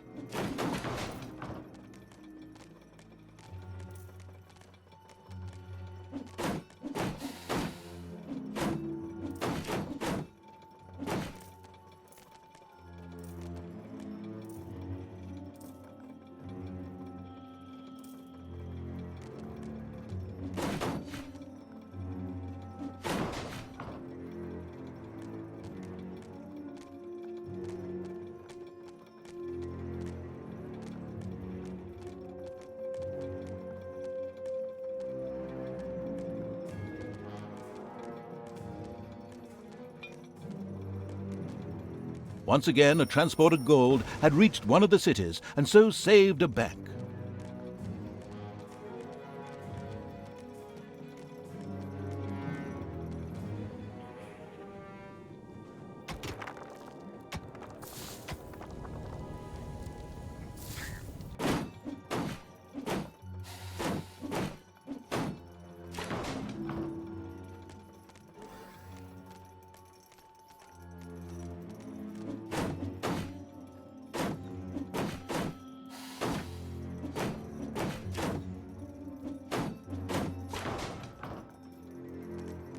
An orc emerged from the darkness, muttering, "Right, show me what you've got then." He started attacking the creatures of the ultimate evil. After a tough battle, the mysterious orc was slain. What was all that about? But wait, suddenly the corpse of the orc began to disintegrate. At the same time, something could be seen moving by that strange altar in the orc cave. Was that his spirit floating in the air over there? After a few seconds, the strange altar appeared to set the orc free. It would seem he had risen from the dead. He now happily joined the horde, having ensured their fighting skills were up to scratch. This strange altar was impressive. Perhaps the ultimate evil would soon be able to build something like this in its own dungeon, once it had inspired its monsters through an act of evil. The hungry evil was in the mood for horse salami. The time had come to get rid of the unicorn.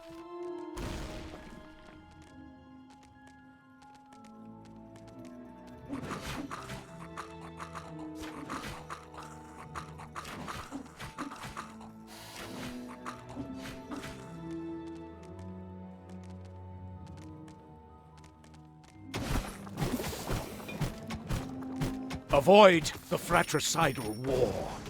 Each sliver of a soul exists in its own right. Him again? Good grief, can't he and his pseudo-mystical babbling go somewhere else? We're trying to tell a story here.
The fluffy pink unicorn radiated a soothing atmosphere all around that brought all enemies in the area under its spell and thus on its side.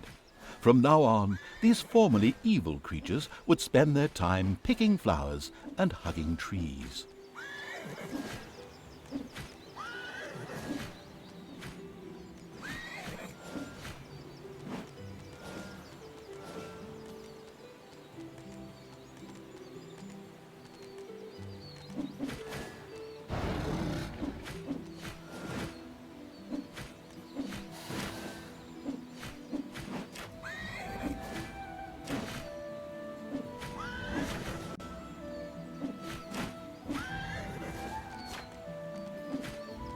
Nailed it.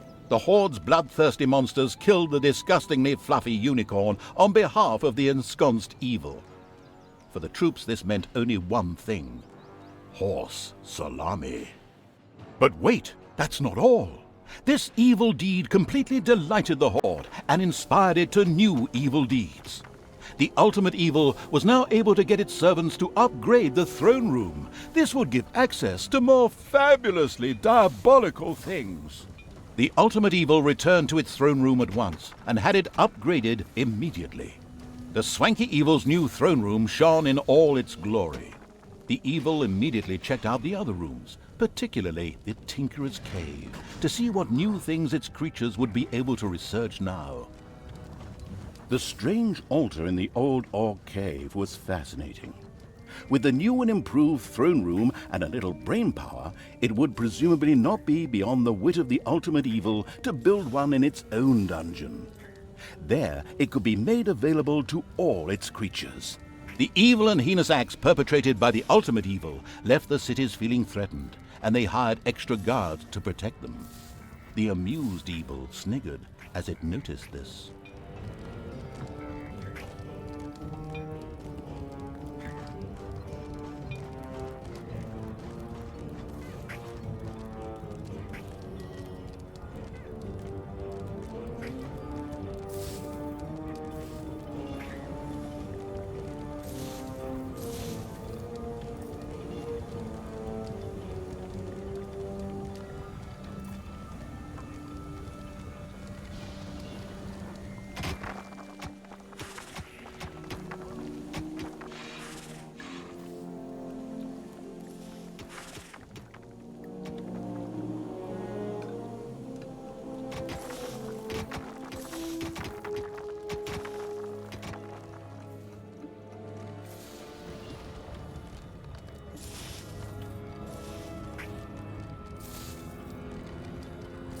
Some creatures had been hiding in a secret room. They joined the ultimate evil.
The strange altar was finally researched and ready to be built.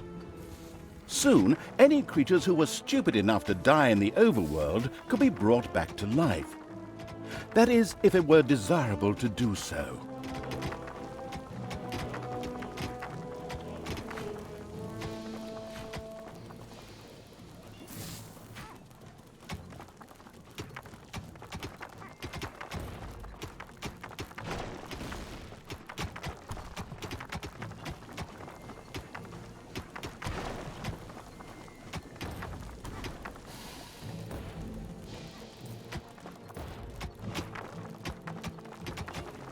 New research was available in the Tinkerer's Cave. In particular, a new room.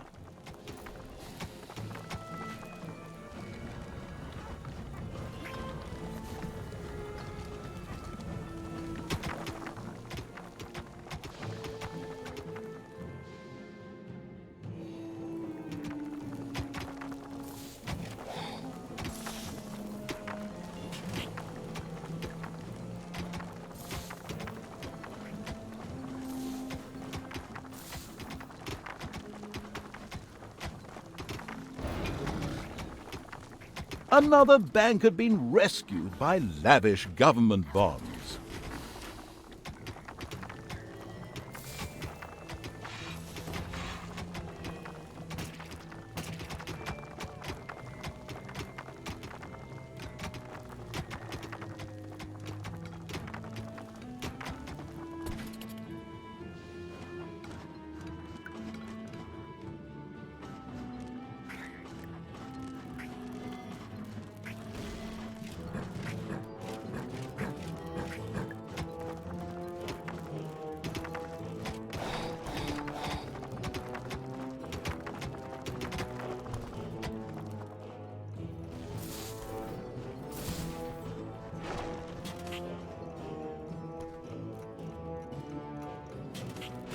Enemies have entered the dungeon.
It's payday.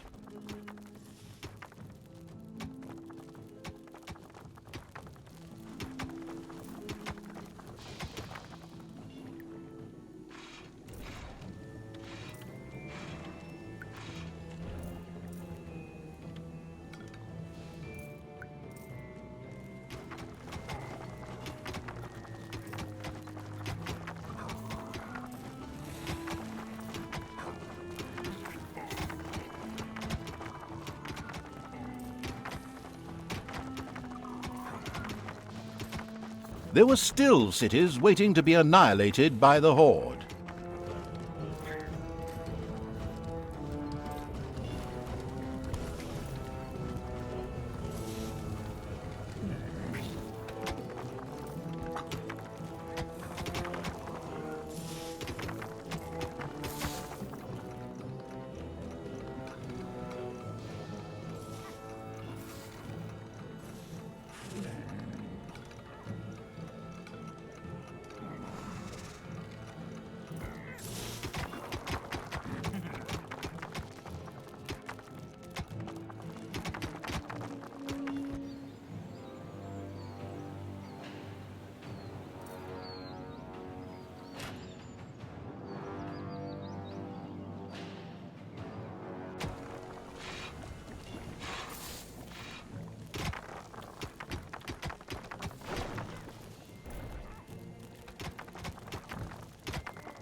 Once again, a gold transport was required.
The ultimate evil still had to expand the arena in order to make it really useful. A fighting pit would enable it to improve one of its creatures and train them to be an even better fighter. Exercise equipment would allow its minions to relax and ensure they didn't get bored.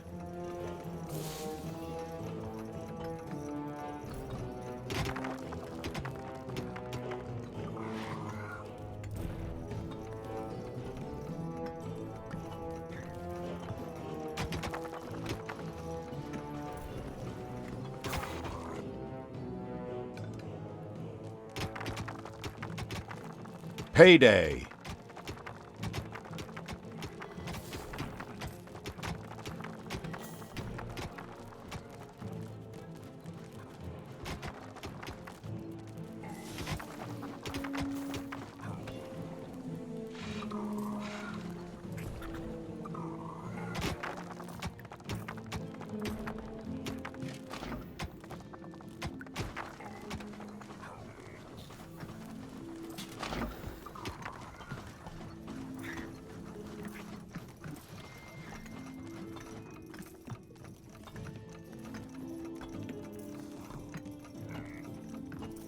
The cities lay there like ripe fruit, just waiting to be picked.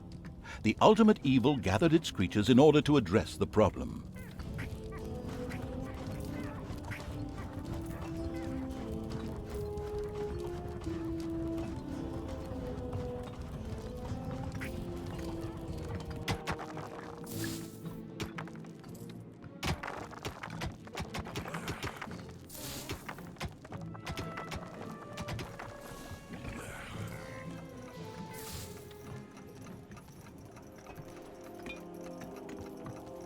A gold transport had reached a distressed bank. The subsequent economic boom immediately attracted a few heroes.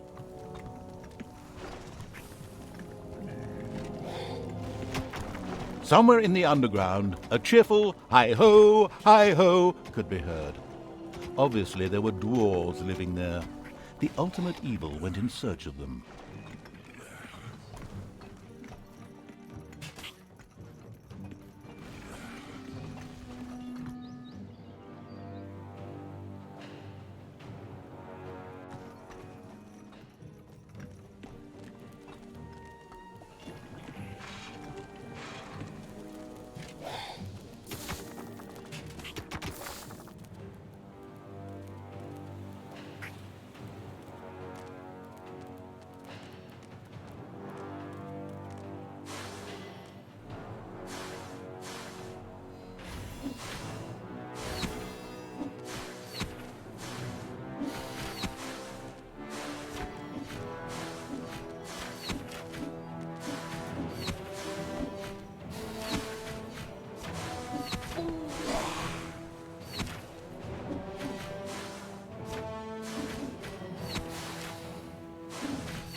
A fighting pit had been built.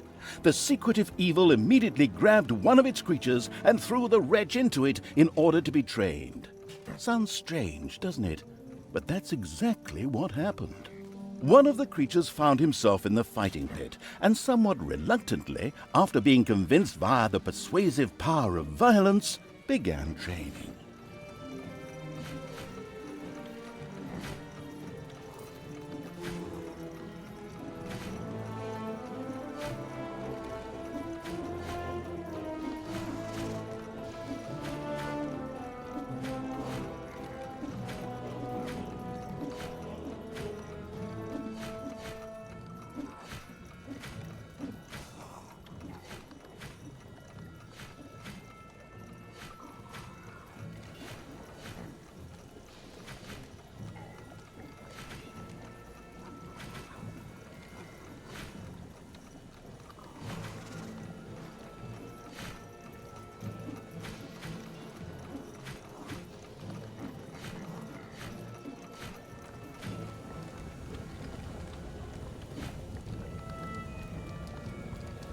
Mission accomplished. The creature had finished its training and evolved. Smugly, the ultimate evil patted itself on the back.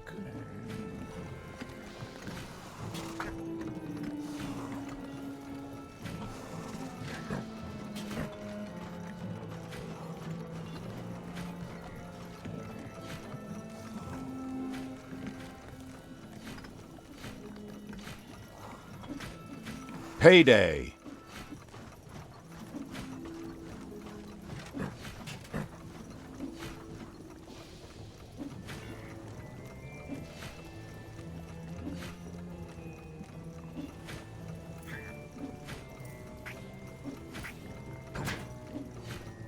Once again, a banker got into difficulty and shouted loudly for government support. A gold convoy started making its way along Wall Street.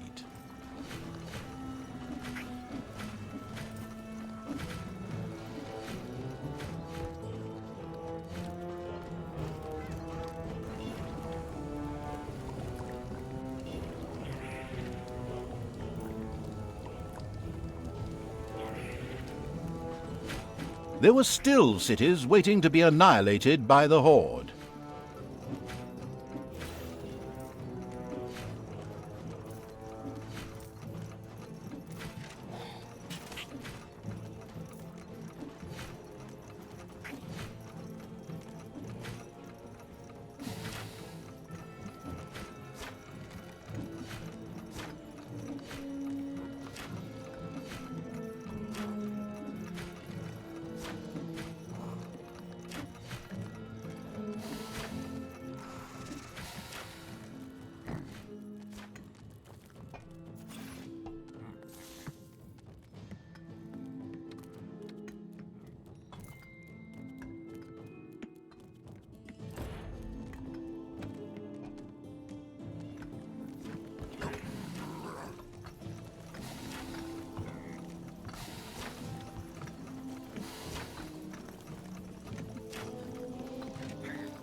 Once again, a transport of gold had reached one of the cities and so saved a bank.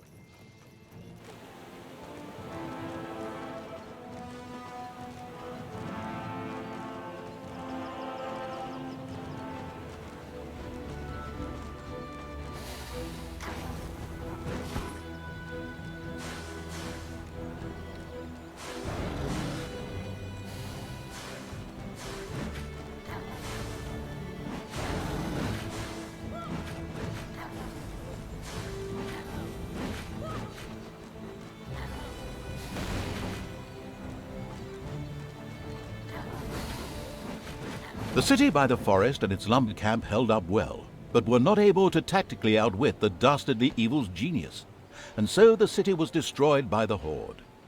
The question now arose whether the Horde should start felling trees here, or whether that would enrage the Night Elves. Hang on, Night Elves? Oh, wrong game. Apologies.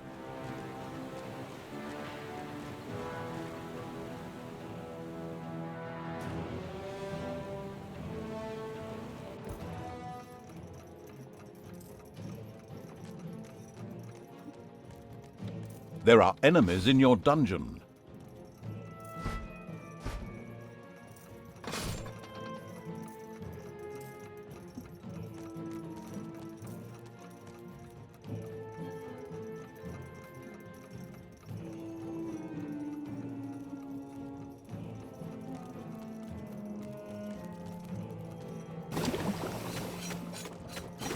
The tedious evil had still not destroyed all the cities, and by now had exceeded the time frame the developers had designated for this task. This was not going to be helpful for its high score at all. Oh, wait, what? No high scores? Oh, well, just completely ignore that then.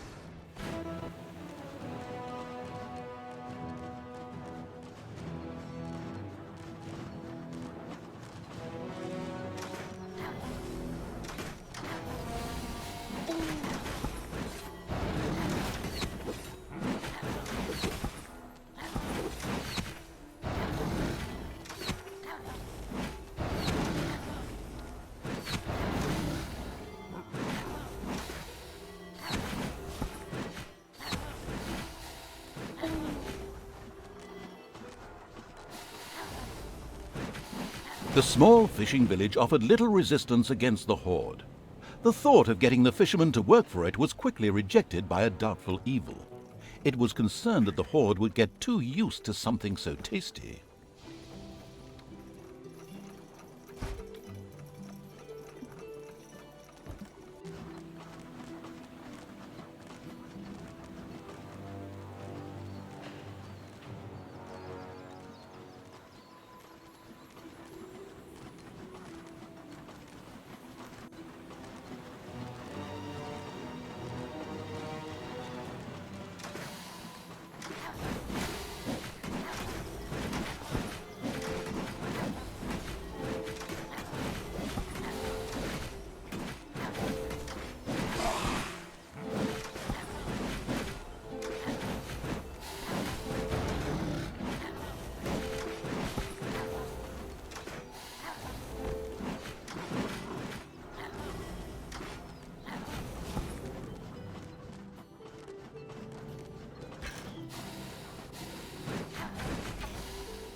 And the weather for today, cloudy with a chance of bloodthirsty orcs.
It's payday.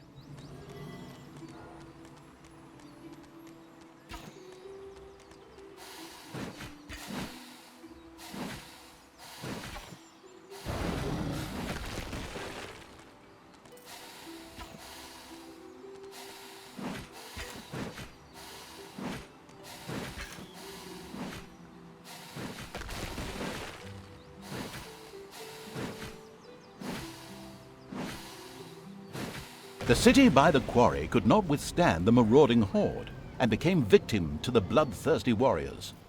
The survivors would be allowed to continue working in the quarry. They'd just be made to do it in chains to please the insidious evil. Mission accomplished. The unicorn graced the ultimate evil's mantelpiece. The cities lay in ruins and Wall Street was occupied. 99% of the mission objectives had been completed. Wait. No, it's 100%. Excellent! The ultimate evil was on the trail of the mage Gandaldor, one of the treacherous heroes who had banished it. Evil had followed him into a craggy valley which was home to some trolls. Here the magician would utter his last spell.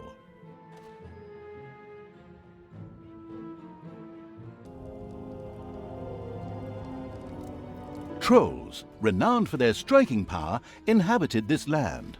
The ultimate evil had sent off Trollolo, one of its orc clan chiefs, to invite the trolls to join the horde. At the same time, the vengeful evil was on the hunt for the good magician Gandaldor.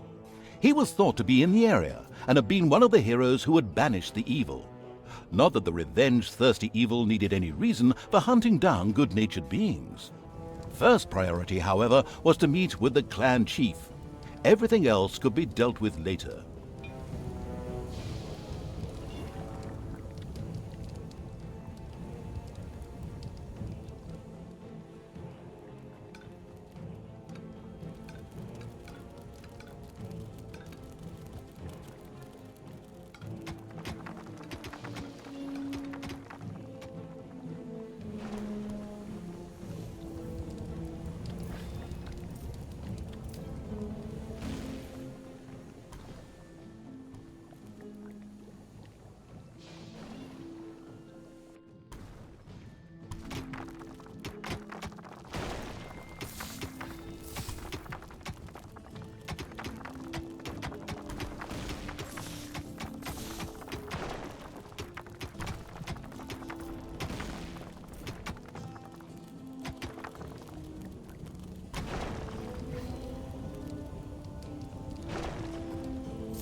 The ultimate evil has discovered a rat's nest.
There was a small, very well-guarded Alliance camp in the overworld that had now noticed the Horde.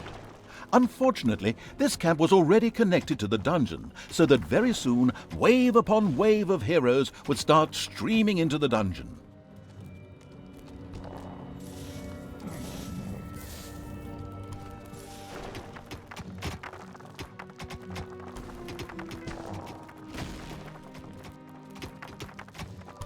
There are enemies in your dungeon.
It's payday.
Gandaldor? Gandaldor? I thought he was already dead.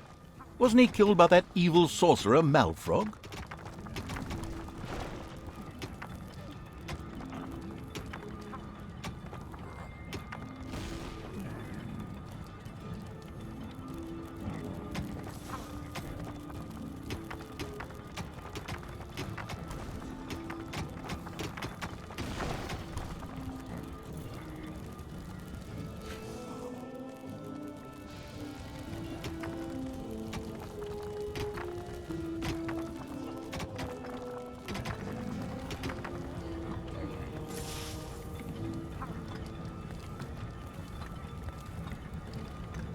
Enemies have entered the dungeon.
Some creatures had been hiding in a secret room. They joined the ultimate evil.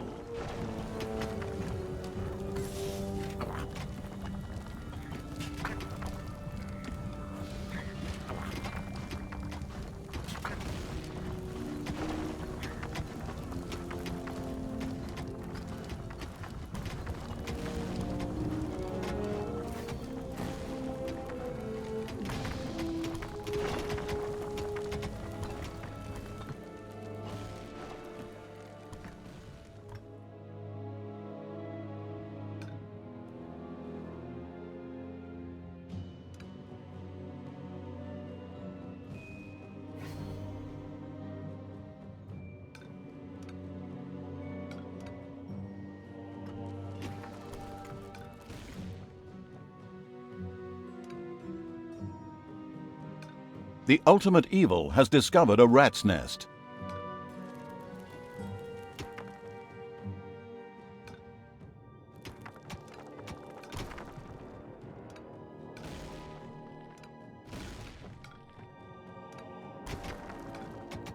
Some creatures had been hiding in a secret room. They joined the ultimate evil.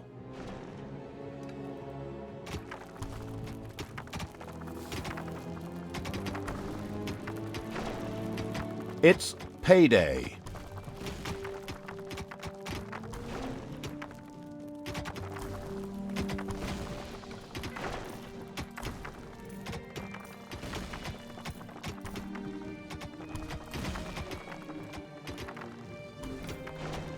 Spiders have spread throughout the underground.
There are enemies in your dungeon.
The ultimate evil had for some time been plotting what to do with the unfortunate magician Gandaldor, should it happen to get hold of him. But Gandaldor would be prepared. He had long predicted the return of the Dark Lord. I mean, the ultimate evil.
It's payday.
The creatures of the ultimate evil came upon a strange portal. The evil immediately recognized it for what it was, the entrance to the demon realm. Could this be used to bring the demons under evil's control? The glowering creatures surrounding the area did not appear to share this wish. They seemed more interested in a game of rough and tumble.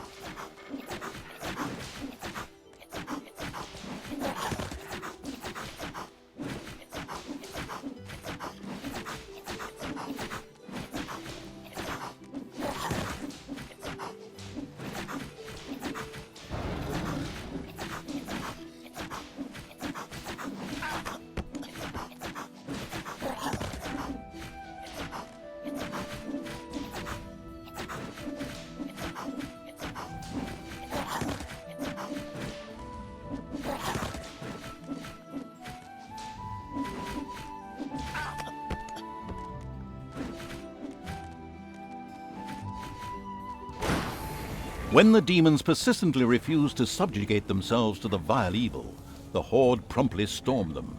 The portal disappeared, but it would certainly not be the only one. What did the demons' presence here mean? The ultimate evil let its creatures continue to push on to where the clan chiefs resided.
The Alliance camp went up in smoke and flames. The unspeakable evil's creatures shouted and roared their victory to all and sundry. It would take some time before it dawned on them that they could have feasted royally from the contents of the Alliance's stores.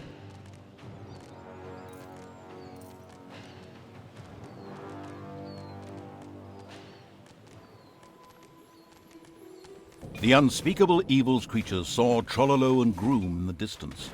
However, their glowing red eyes did not bode well. They appeared to be under a spell, an energy aura wobbling around them somewhat disturbingly. To make matters worse, the hero magician Gandaldor happened to appear at this moment too. After all, a magician never arrives too late or too soon, but always precisely when he means to. Defend this place, my minions, for true evil. The Horde will not be a problem for my master. With these unpleasing words, magic portals opened in the disgruntled evil's dungeon to release sinister demons into its realm. Brace yourself. The source of the demonic aura had to lie somewhere in the underground. The bustling evil instructed the little snots to dig the underground for all they were worth and to leave no stone unturned until its source was found.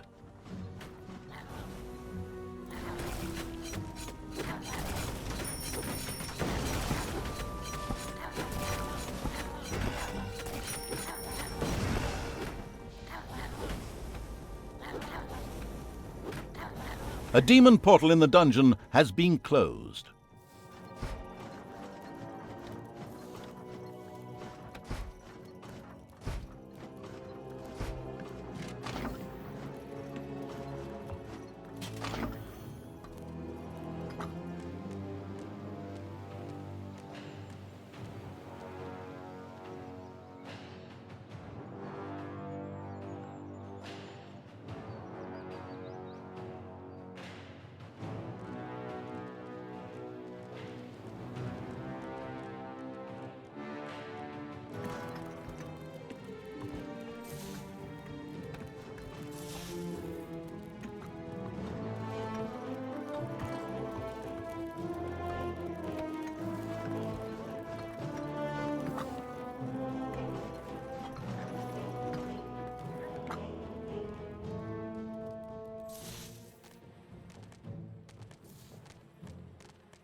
Another demon portal has opened in the dungeon. A demon portal in the dungeon has been closed successfully.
There are countless spiders pouring out of a room that was accidentally unearthed.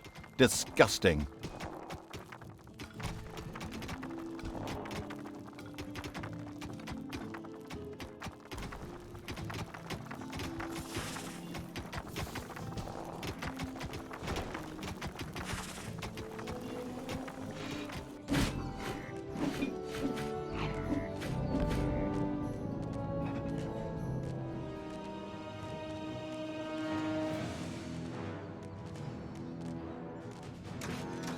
A demon portal has appeared in the dungeon.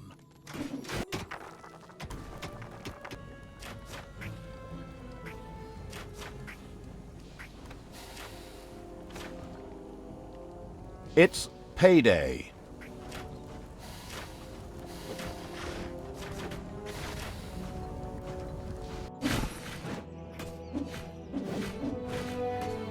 A demon portal in the dungeon has been closed.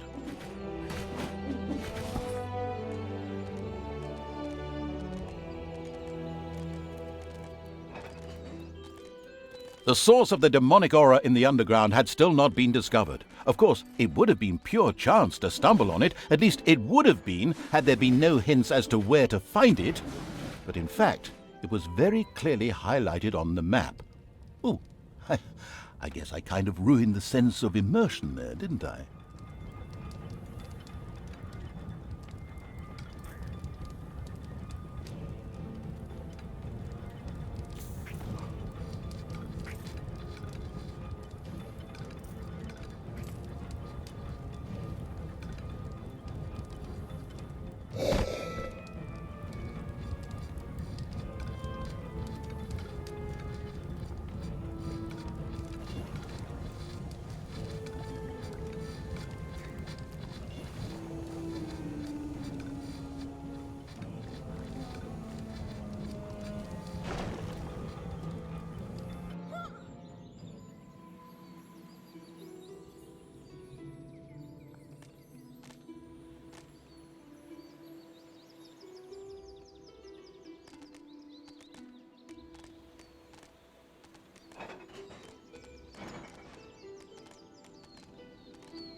And a demon portal was opened in the dungeon. Wait a moment. A demon portal? In the dungeon? Red alert!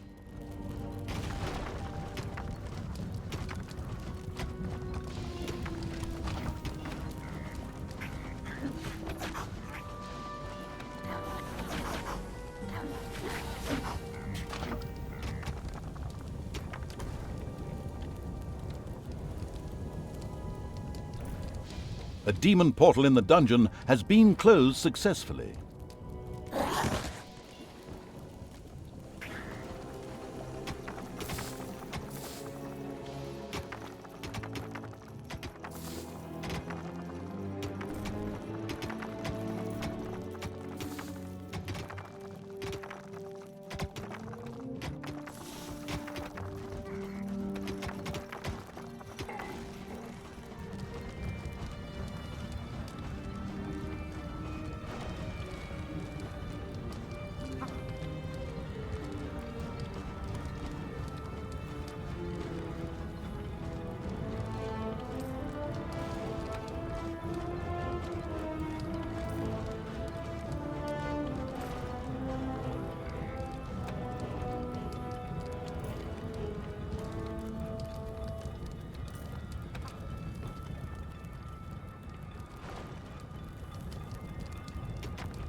Another demon portal. After a few mining operations in the dungeon, the Ultimate Evil's little snots broke through a wall into a large room.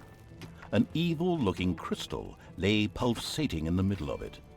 This had to be the source of the demonic aura. A group of vicious demons were guarding the area.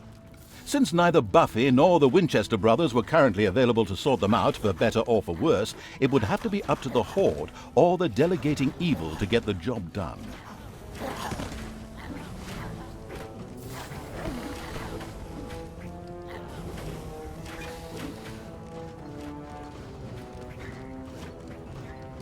The destruction of the demons and the hellish crystal meant that the barrier was destroyed too.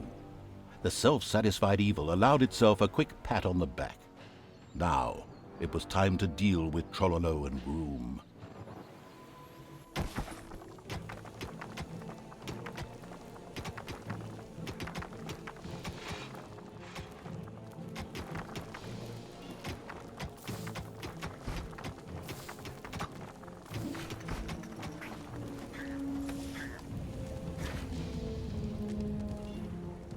Payday!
Hopefully no one has arachnophobia.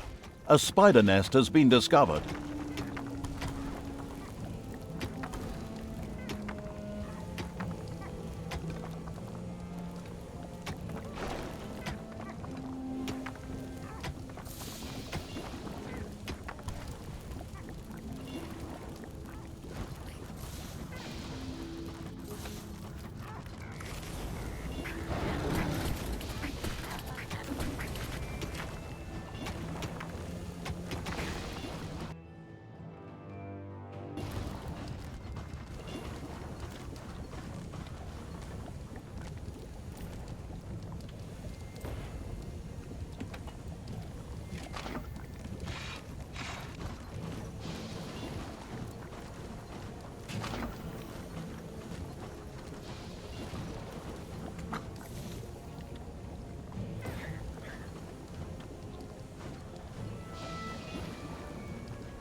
When the Horde's creatures reached the clan chiefs Trollolo and Groom, there was no more demonic fire to be seen blazing in their eyes. Both joined the ultimate evil with the greatest glee. The prudent evil resisted the urge to punish them both severely for their treachery, for the time being at any rate. Currently, it needed all the help it could muster. This basically good hero had allied himself with the demons who were resisting the unspeakable evil's control. That did not bode well, at least not for the ultimate evil. Apparently, it wasn't just the clan chiefs who had fallen victim to the demonic aura, but their troops as well. The ultimate evil made its way into their dungeon in order to drum up more supporters for its battle. Enemies have entered the dungeon.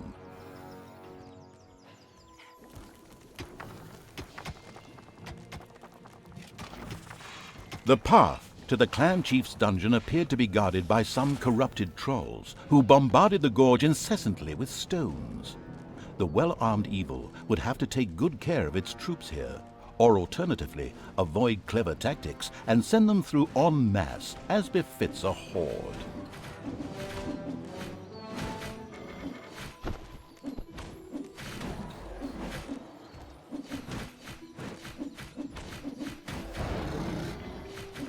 Some confused creatures decided to go up against the horde of the ultimate evil. However, the moment was short-lived and their fate sealed. The creatures of the keeping itself at a safe distance evil entered the clan chief's dungeon. However, something was very wrong. The demonic influence was palpable. Slowly they groped their way forwards, penetrating further into the darkness, following the relentless clicks of the ultimate evil. Payday!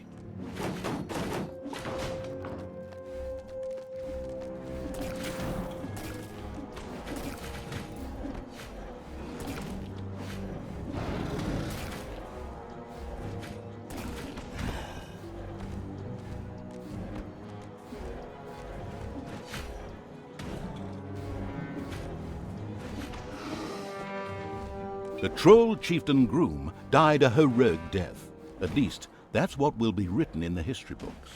Probably best not to mention his addiction to demon blood.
Spiders have spread throughout the underground.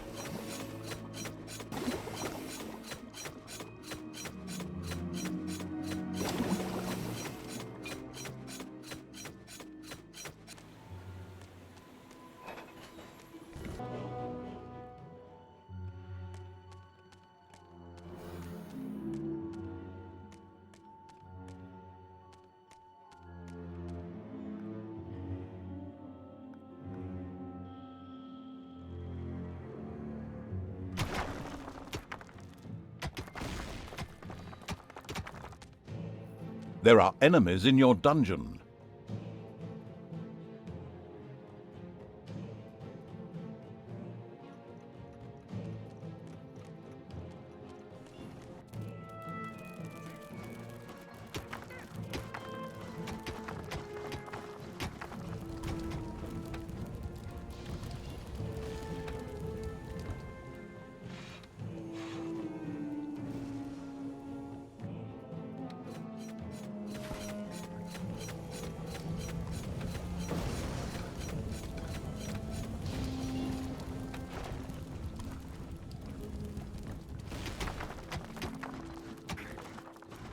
The troops of the ultimate evil continued searching through the troll's dungeon. What terrible secrets would they uncover?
Payday!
And the mighty Trollolo fell to the ground. As far as the ultimate evil was concerned, he had paid his debt, so his death was only acknowledged with a brief shrug of the shoulders.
There are enemies in your dungeon.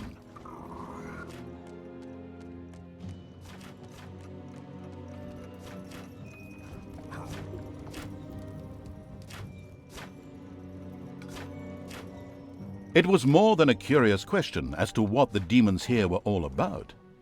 What was their motivation? And why had Gandaldor allied himself with them?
Payday!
The troops of the ultimate evil continued searching through the troll's dungeon.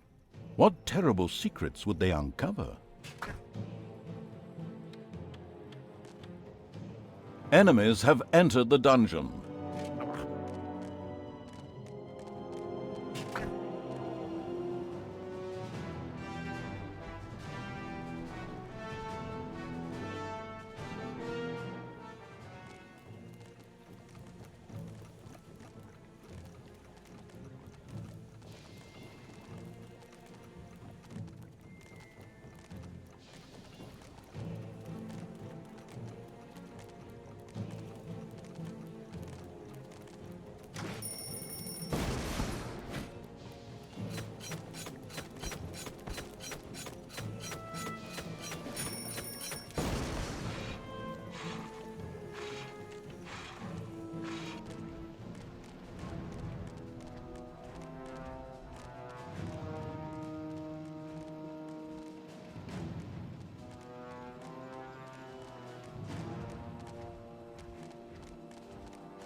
Some creatures have been held captive here, and after being liberated, were pleased to join the Horde.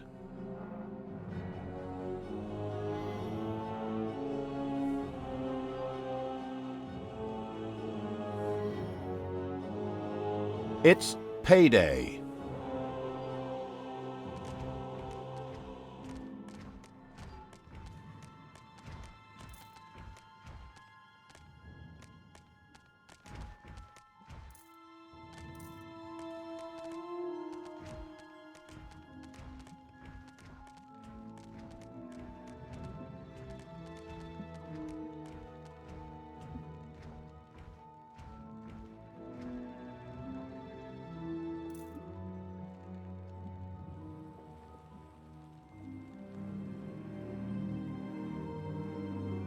The Troll's dungeon did not make a good first impression, and was clearly under some demonic influence. Nevertheless, the Horde continued fearlessly into the underground.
Enemies have entered the dungeon.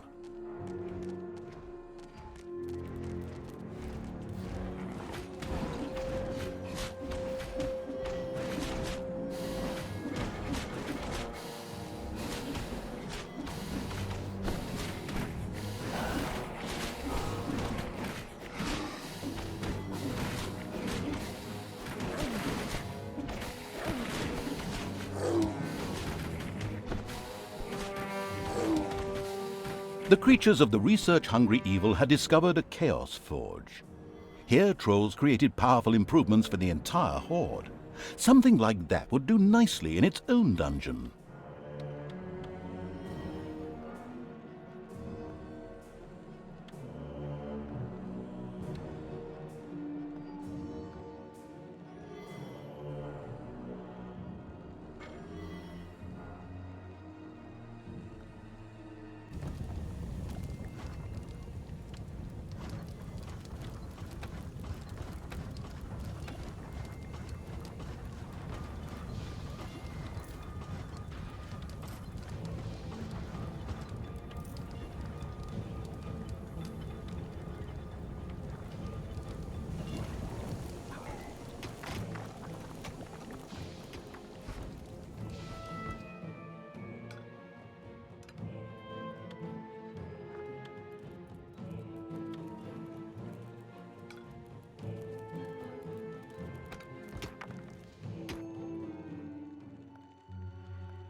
In the former clan chief's dungeon, the unspeakable evil stumbled upon another demonic crystal, one which projected its insidious aura onto the surface.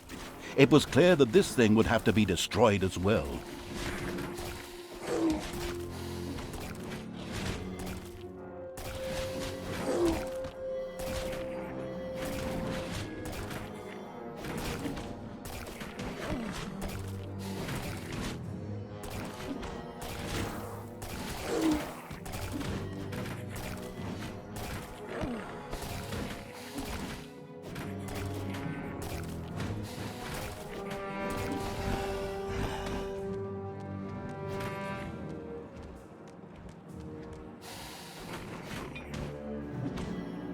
The second demonic crystal was destroyed by the Horde, and with its demise an area in the overworld was set free.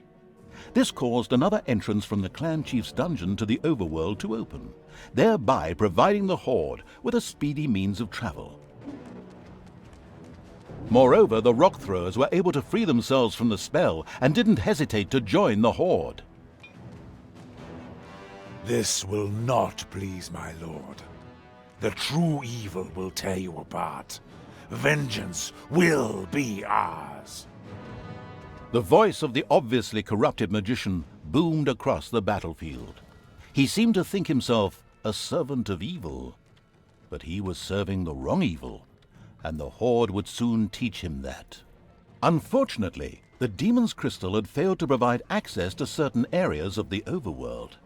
The ever-exploratory evil then saw that the hero's camp in the overworld happened to be conveniently close to the crystal. This might just prove useful. It was time to clean up the camp. It goes without saying that the renegade demons and the Alliance were not the best of friends. Thus, another portal quite near to the camp opened, and demons started pouring out of it. Very soon, a fierce battle raged between the two camps. This could be a good opportunity to have the last laugh. Why not use the opportunity to wipe out the weakened Alliance, if I may be so bold?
Enemies have entered the dungeon.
It's payday.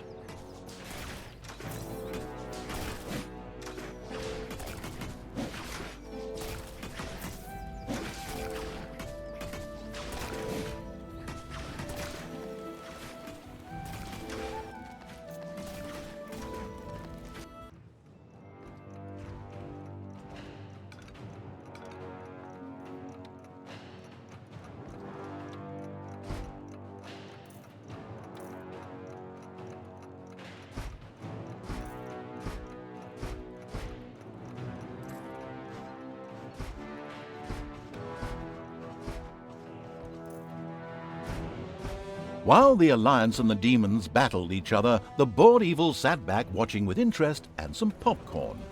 What a great opportunity to finally destroy the Alliance's camp, but it's important not to rush these things. There are enemies in your dungeon.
The Alliance camp lasted about as long as a flock of sheep at an orc family reunion.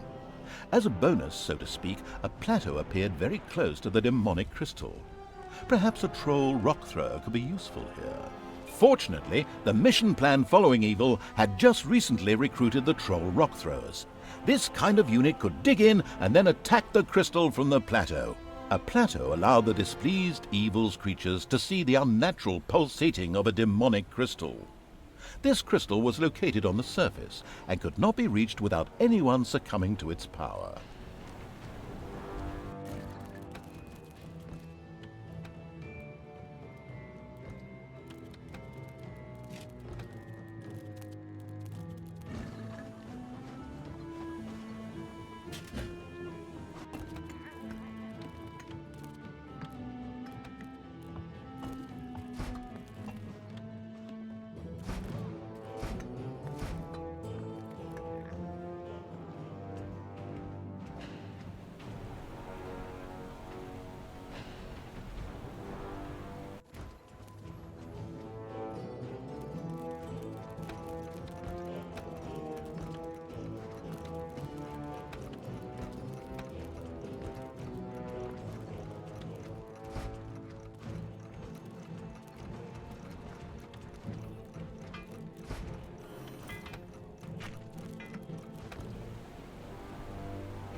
The trolls smashed the demonic crystal to pieces with their enormous rocks and so put an end to the aura. The Horde was once again on the march. You'll pay for that. The one true evil will not be stopped.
payday.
The Horde discovered another Alliance camp. Go get 'em! I mean, that's what the ultimate evil creatures might say in that kind of situation.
The Alliance camp went up in flames. An inner voice, as well as the mission display, informed the ultimate evil that there were no other camps in the area.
A few more demons had idiotically thrown themselves into an attack on the Horde.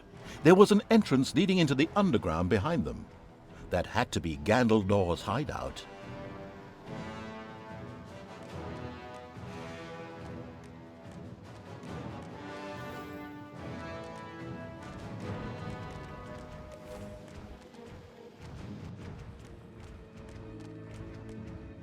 Welcome. You who are about to die, we salute you. For you will die here. For horror.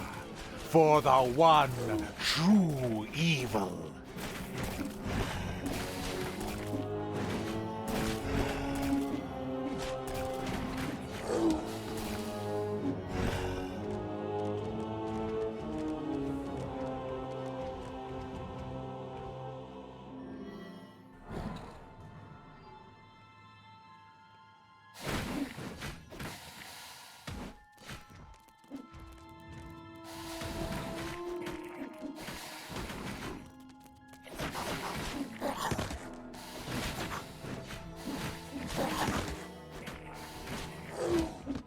Payday!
Gandaldor hit the ground. The Horde had triumphed. Quite naturally, even a demonically possessed magician was absolutely no match for the ultimate evil. Nevertheless, Gandaldor's words were significant, because he really was convinced that he was serving the one true evil. Apparently, there was competition out there.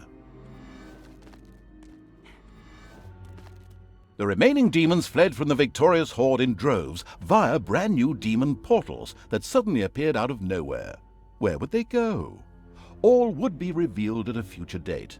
At least their master had been destroyed.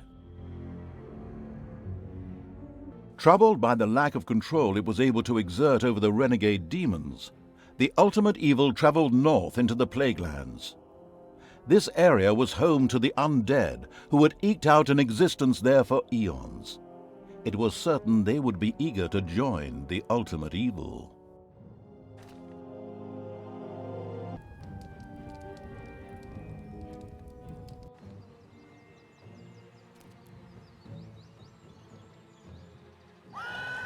After the demons had escaped the ultimate evil, it was very keen to bring undead creatures back under its control.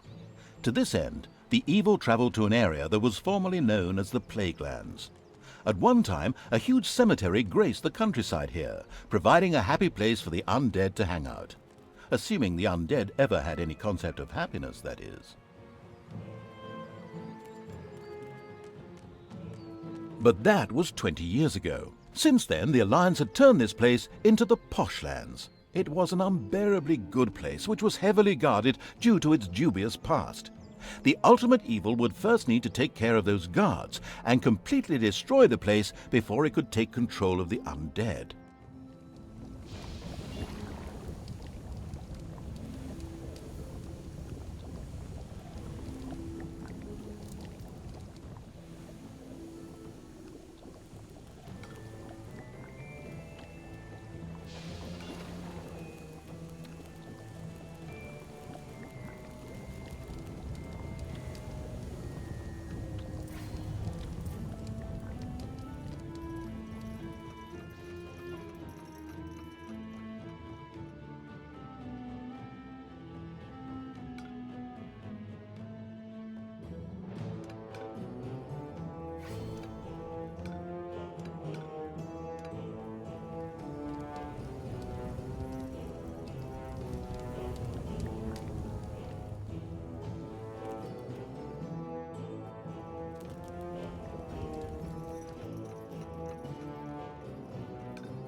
A room full of rats has been unearthed.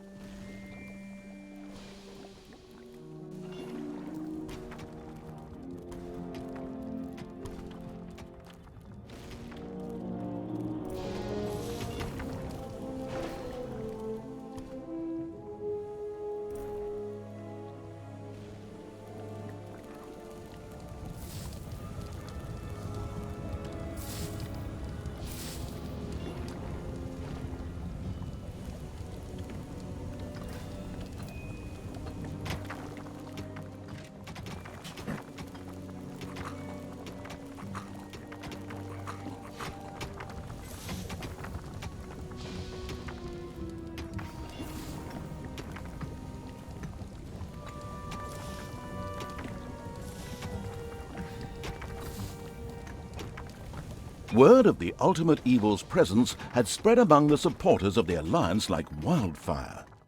The evil would soon have to deal with their unwillingness to tolerate its presence.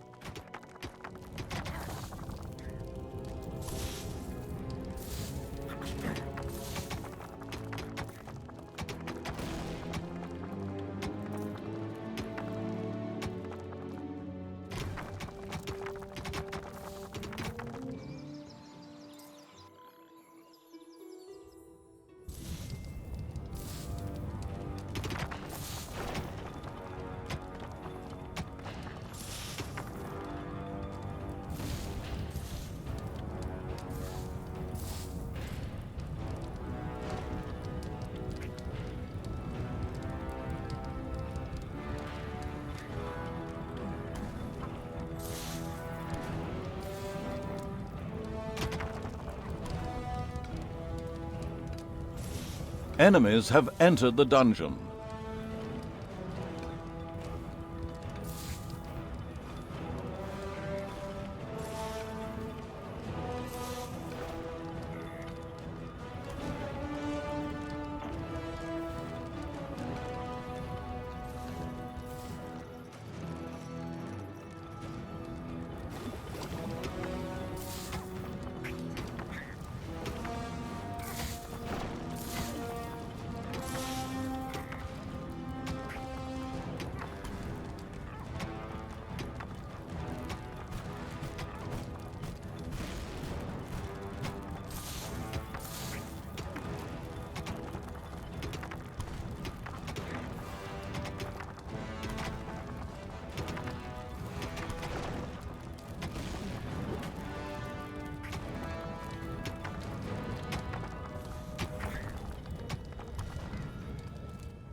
Enemies have entered the dungeon.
Payday.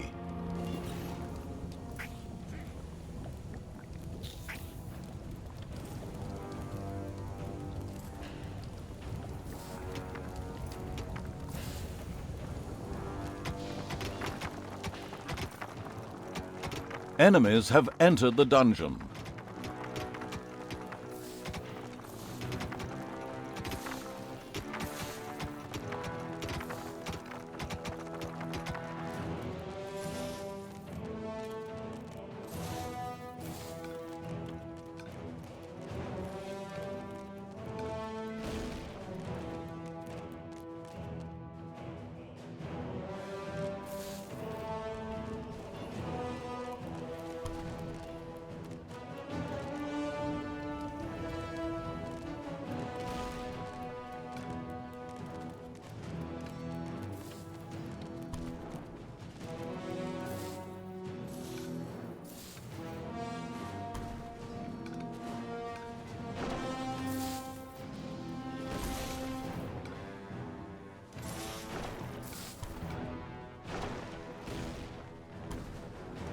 The throne room is under attack.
There are enemies in your dungeon.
Payday!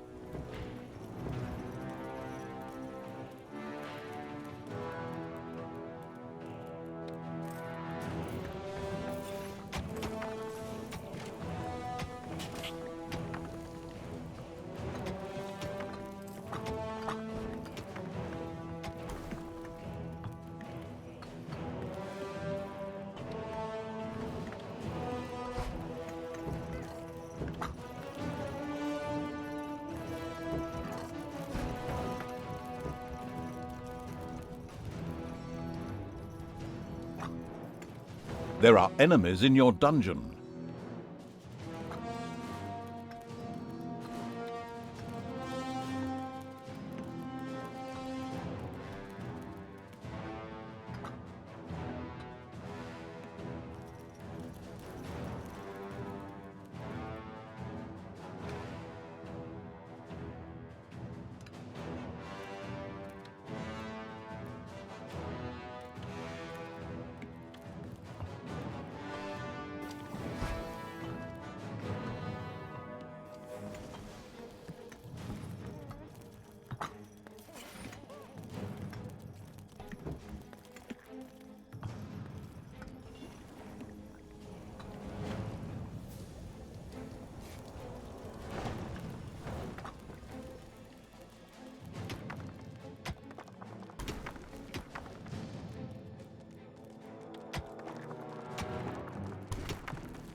There are enemies in your dungeon.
There are enemies in your dungeon.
Payday!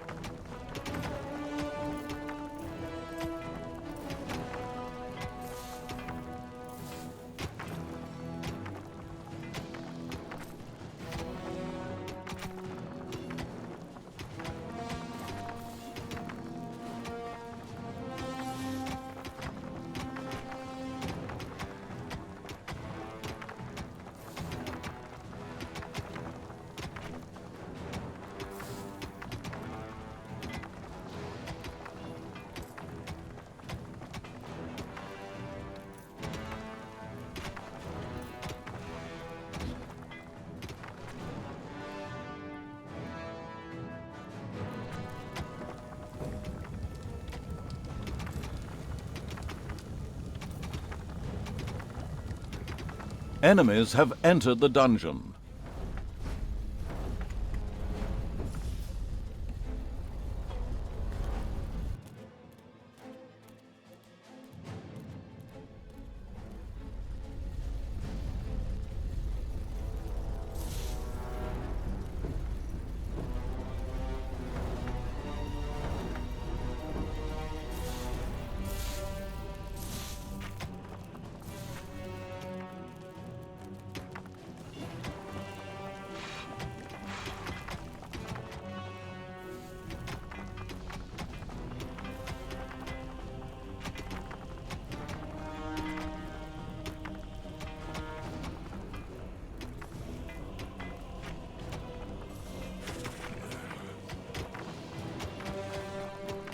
Just in time, or rather better late than never, some of the Horde's troops appeared from the south.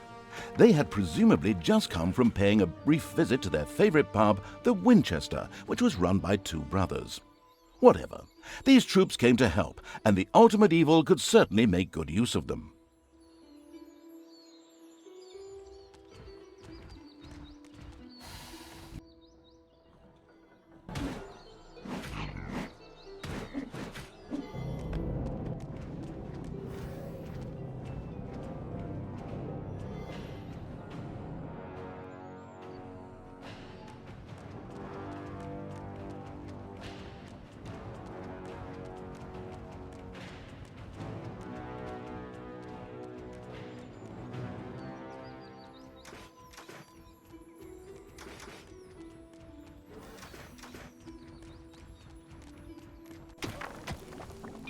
Although the Horde was still exposed to constant alliance attacks, the offensive tactic-loving evil did not hesitate. It sent some cannon fodder, creatures, to the surface.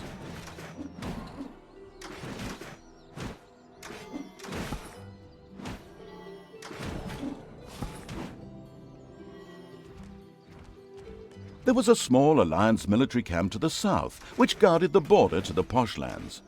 An attack from inside the Poshlands would be sure to surprise them.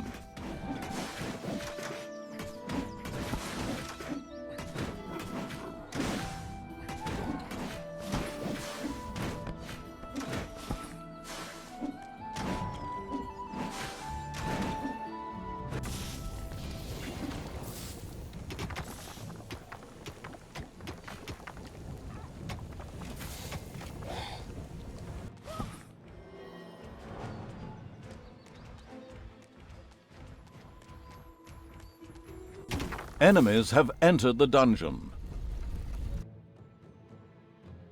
There were few that could withstand the ultimate evil's horde. The Alliance's military camps in the south were obviously not amongst those rare few. They disappeared from the surface faster than a brain amidst a horde of zombies.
It's payday.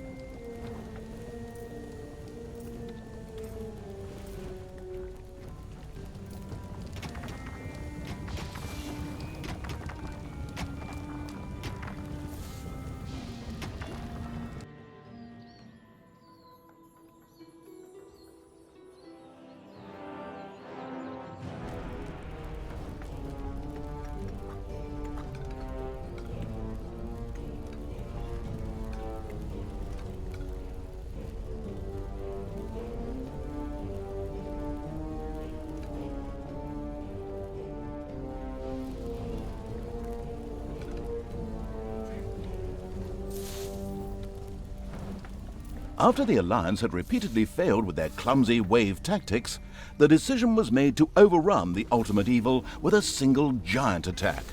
Of course, this would fail, but it would be close. Very close.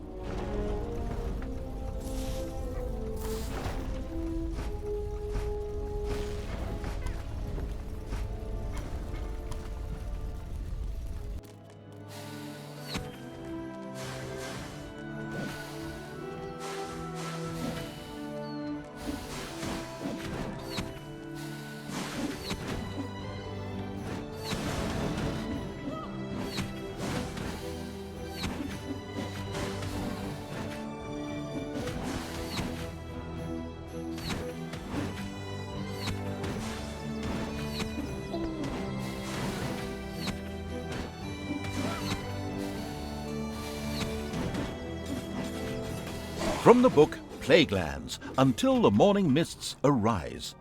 The undead in these lands were a scary bunch. They lacked any of the glitz and glamour which we now associate with the undead, particularly vampires. It would be completely futile to search for a teen love story anywhere around here.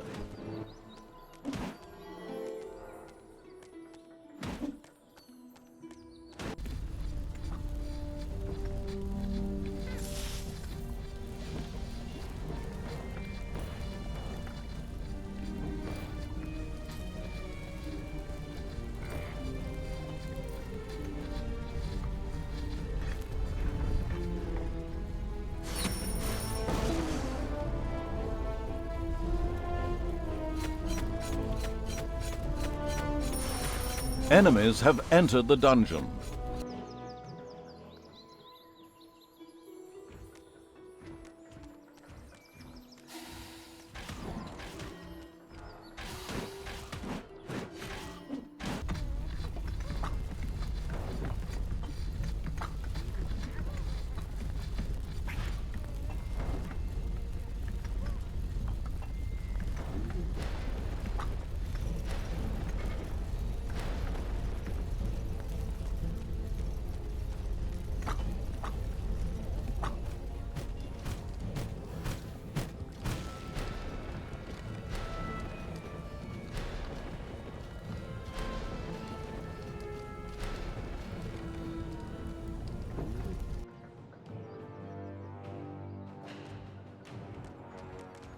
In the east of the posh lands lay a small Alliance camp that looked after the area's agriculture.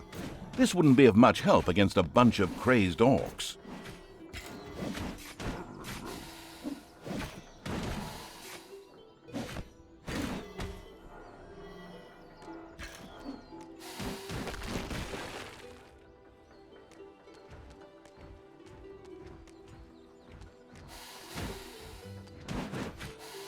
The Alliance's outpost in the east was unable to resist the horde.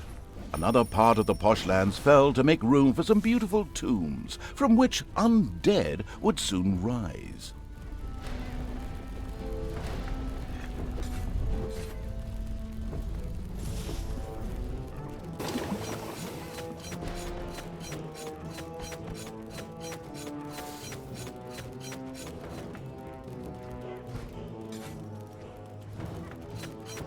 The last Alliance forces have been defeated, and with them the armies of good have been driven back, for the time being at least. Now it was time to change tack and start the attack. The posh lands now needed to be restored to their former glory.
It's payday.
Enemies have entered the dungeon.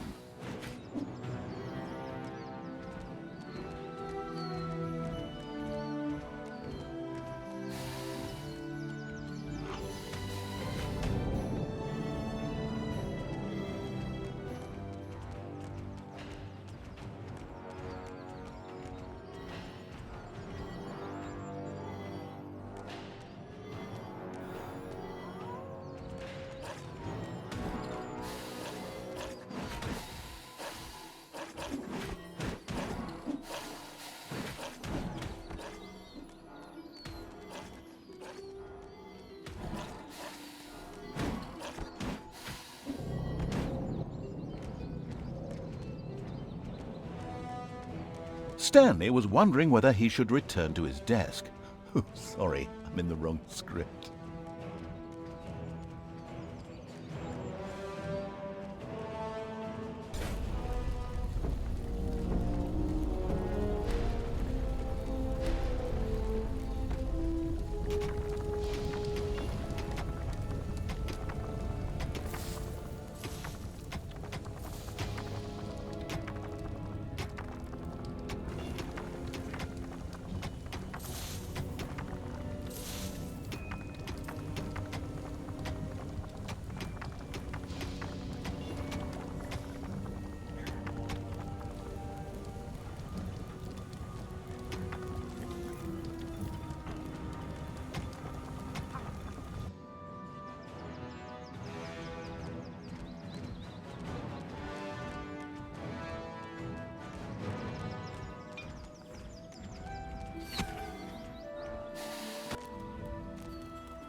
In the middle of the Poshlands, directly at a crossroads, there lay the small but well-fortified village of Bunnyfield. The Alliance would send small attack groups towards the dungeon from here as well.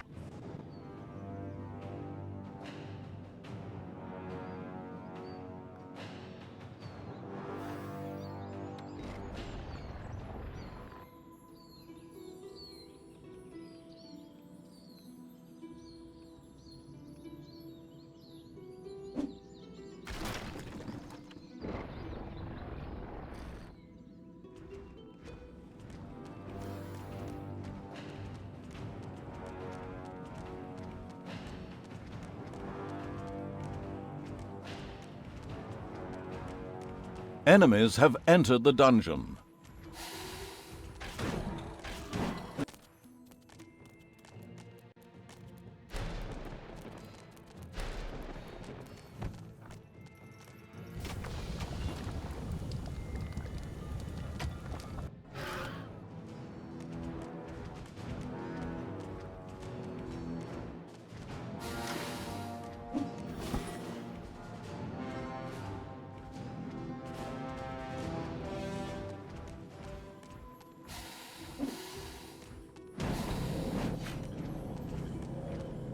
Not all of the Plaguelands had been conquered by the Alliance. One area was so especially steeped in evil that it could not be cultivated at all. It was quickly covered with a magical spell and surrounded by a massive wall. An entrance would probably only be found once the rest of the Poshlands had been destroyed.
It's payday.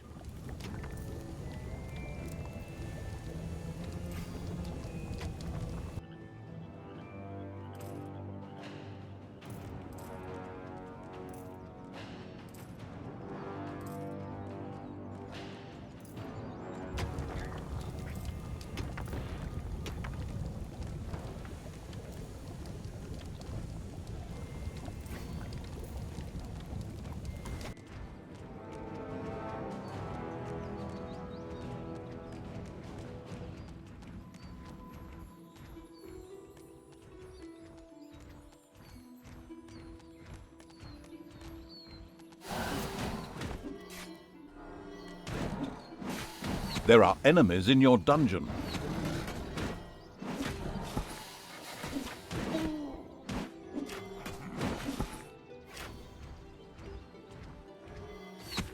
There are enemies in your dungeon.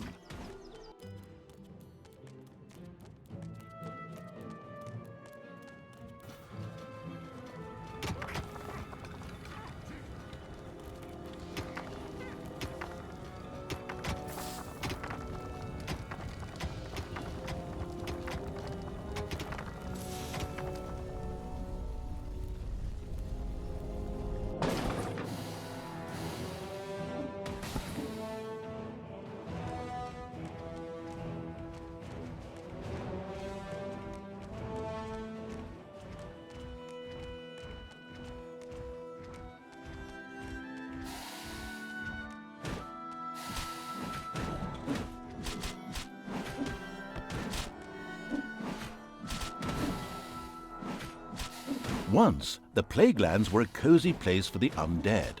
However, after the ultimate evil's fall, the place was taken over by a group known as the Crimson Crusade. They transformed it into the Poshlands. They even made a film about it, a very sad story called Unlife is Beautiful.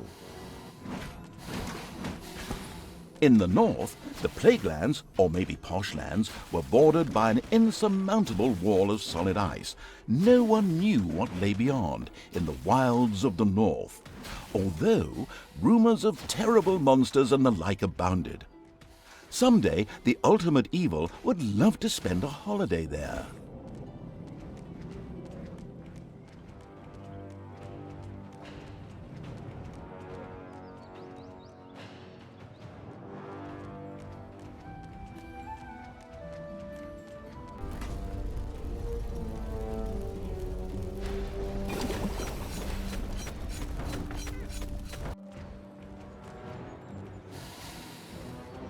The capital of the Poshlands lay in the northwest of the country, Hipsterbridge. Yes, granted, a terrible name, but what can you do? Despite its ridiculous name, Hipsterbridge was heavily guarded and would resist attack by all means possible. The Horde would have to work hard here to bring the city back into the Plaguelands. There was a tavern in the woods called the Black Boar, one of those classic hero meeting places. A bard stood in front of this establishment advertising the ultimate evil's dungeon in his refrains, which regularly resulted in heroes flooding into the underground, a habit he would soon be losing.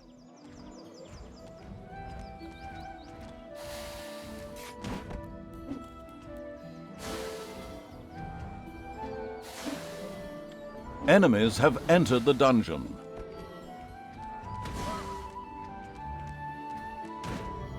The Black Boar Tavern came to an inglorious end after the Horde visited the establishment. They not only refused to pay the tab, but burned the whole tap room down to boot. Well, quite understandable, really. There was no orc beer on tap.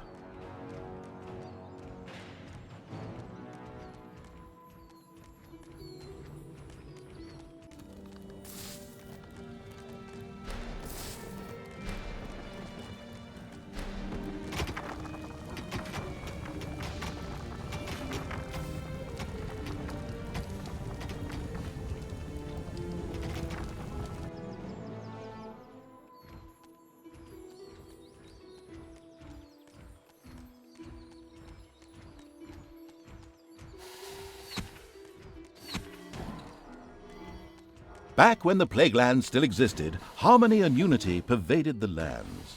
There were no conflicts, because the undead do not wage war against each other. There were no needy, because undead do not have any needs. All in all, an idyllic utopia, if you're dead.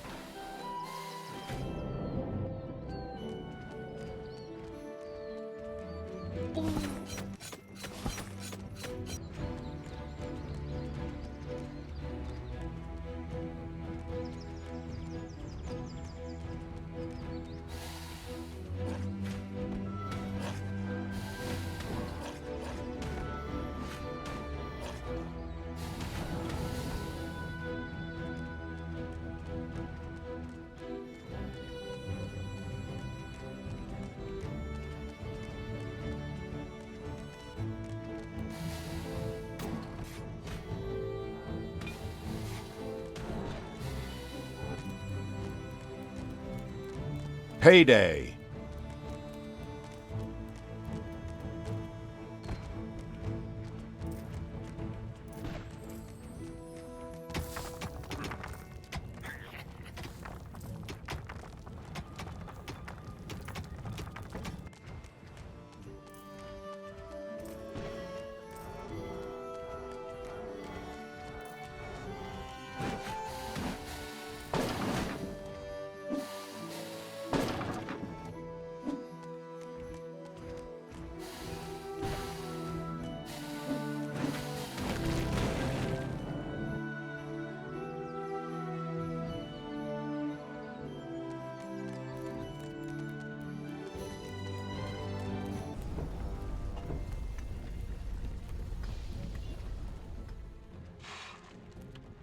There are enemies in your dungeon.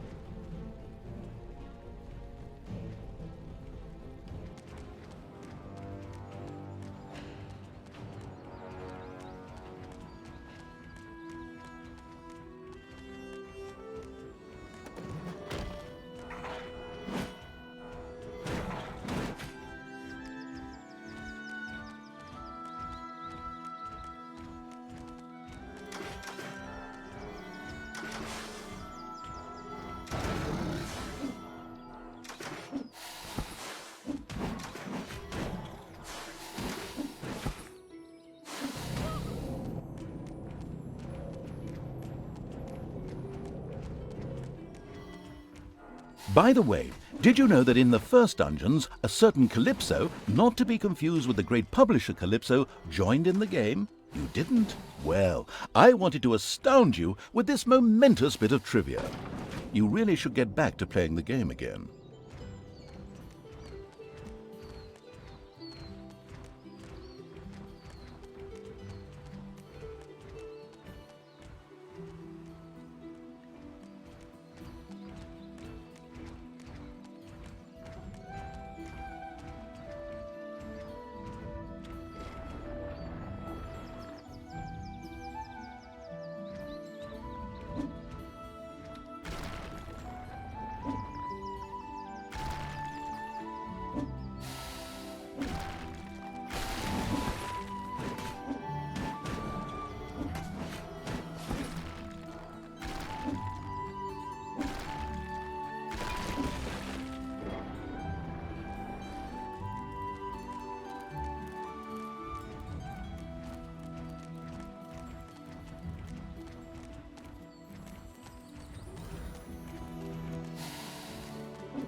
Oh yes, back to the Plaguelands. Here, the undead sometimes like to have grand dances, real thrillers, so to speak. But the mission accomplished. The Poshlands were history, so 3 cheers for the Plaguelands. It wouldn't be long before the undead would rise again. Skeletons, zombies, white wanderers, well, maybe not the latter. And rise they did. To be honest, they were actually less than the astounded evil expected, but still. It used its mental abilities to reach out to them in order to seize them and to bring them under its control. But the evil did not succeed. Another power had already taken possession of them. A massive shape rose from a crypt in the east. It started to speak in the ultimate evil's direction. You hold no power here. I will only obey the King of Gondor. I mean, the ultimate evil. It is time for you to die, O living ones. This was a tad unexpected for the ultimate evil. It would seem there was an imposter out there trying to usurp its title. It would have to worry about that later, though.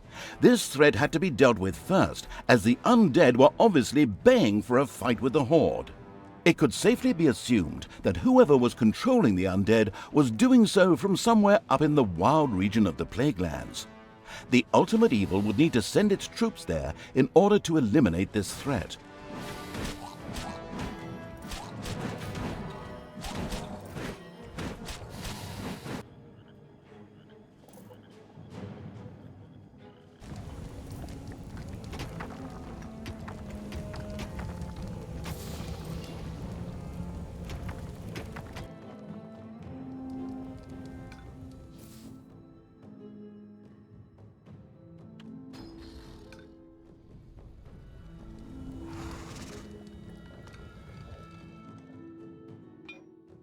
Once again, the strange figure appeared, just like it had done several times before. The creatures of the unspeakable evil paused, confused, uncertain what to do. You fool! I warned you not to start a civil war! For that, you will pay! With these words, the mysterious figure disappeared once again. Probably hadn't had enough breakfast. Never mind. There's a skeleton king in the crypt just waiting to be pounded into a pulp by the Horde. You shouldn't keep him waiting. That would be rude.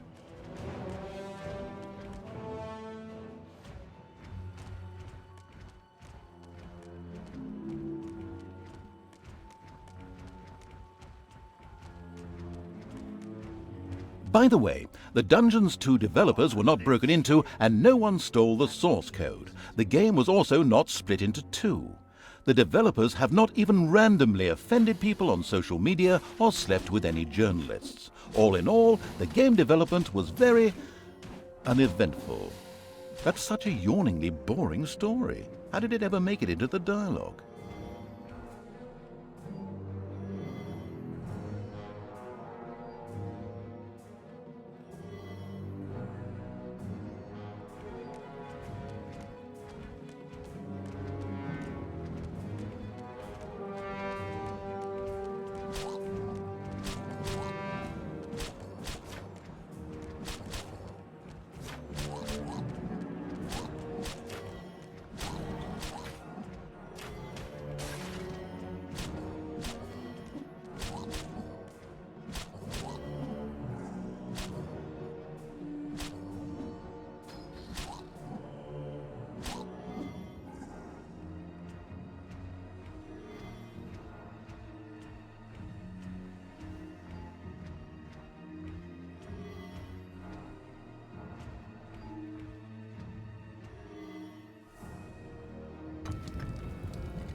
There are enemies in your dungeon.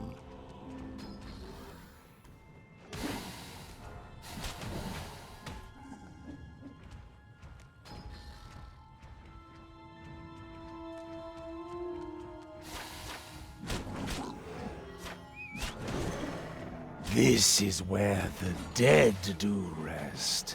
There is no place for the living here. Meet my sword. Frostgarn is hungry. It was obvious that negotiations were not an option here. Therefore, the powerful evil chose one of its most well-proven tactics to solve the problem. Hit it till it stops moving.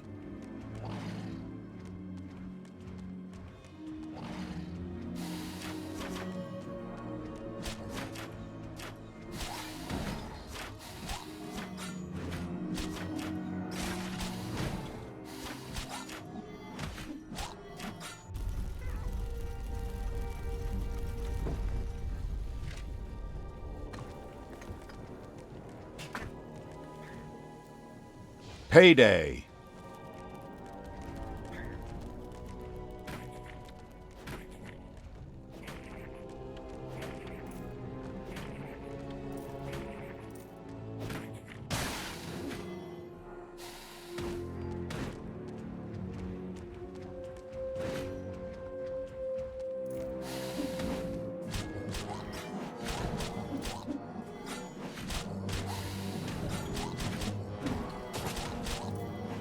The Skeleton King was unable to withstand the unspeakable evil's creatures and crumbled to dust under their mighty blows like a vampire in sunlight.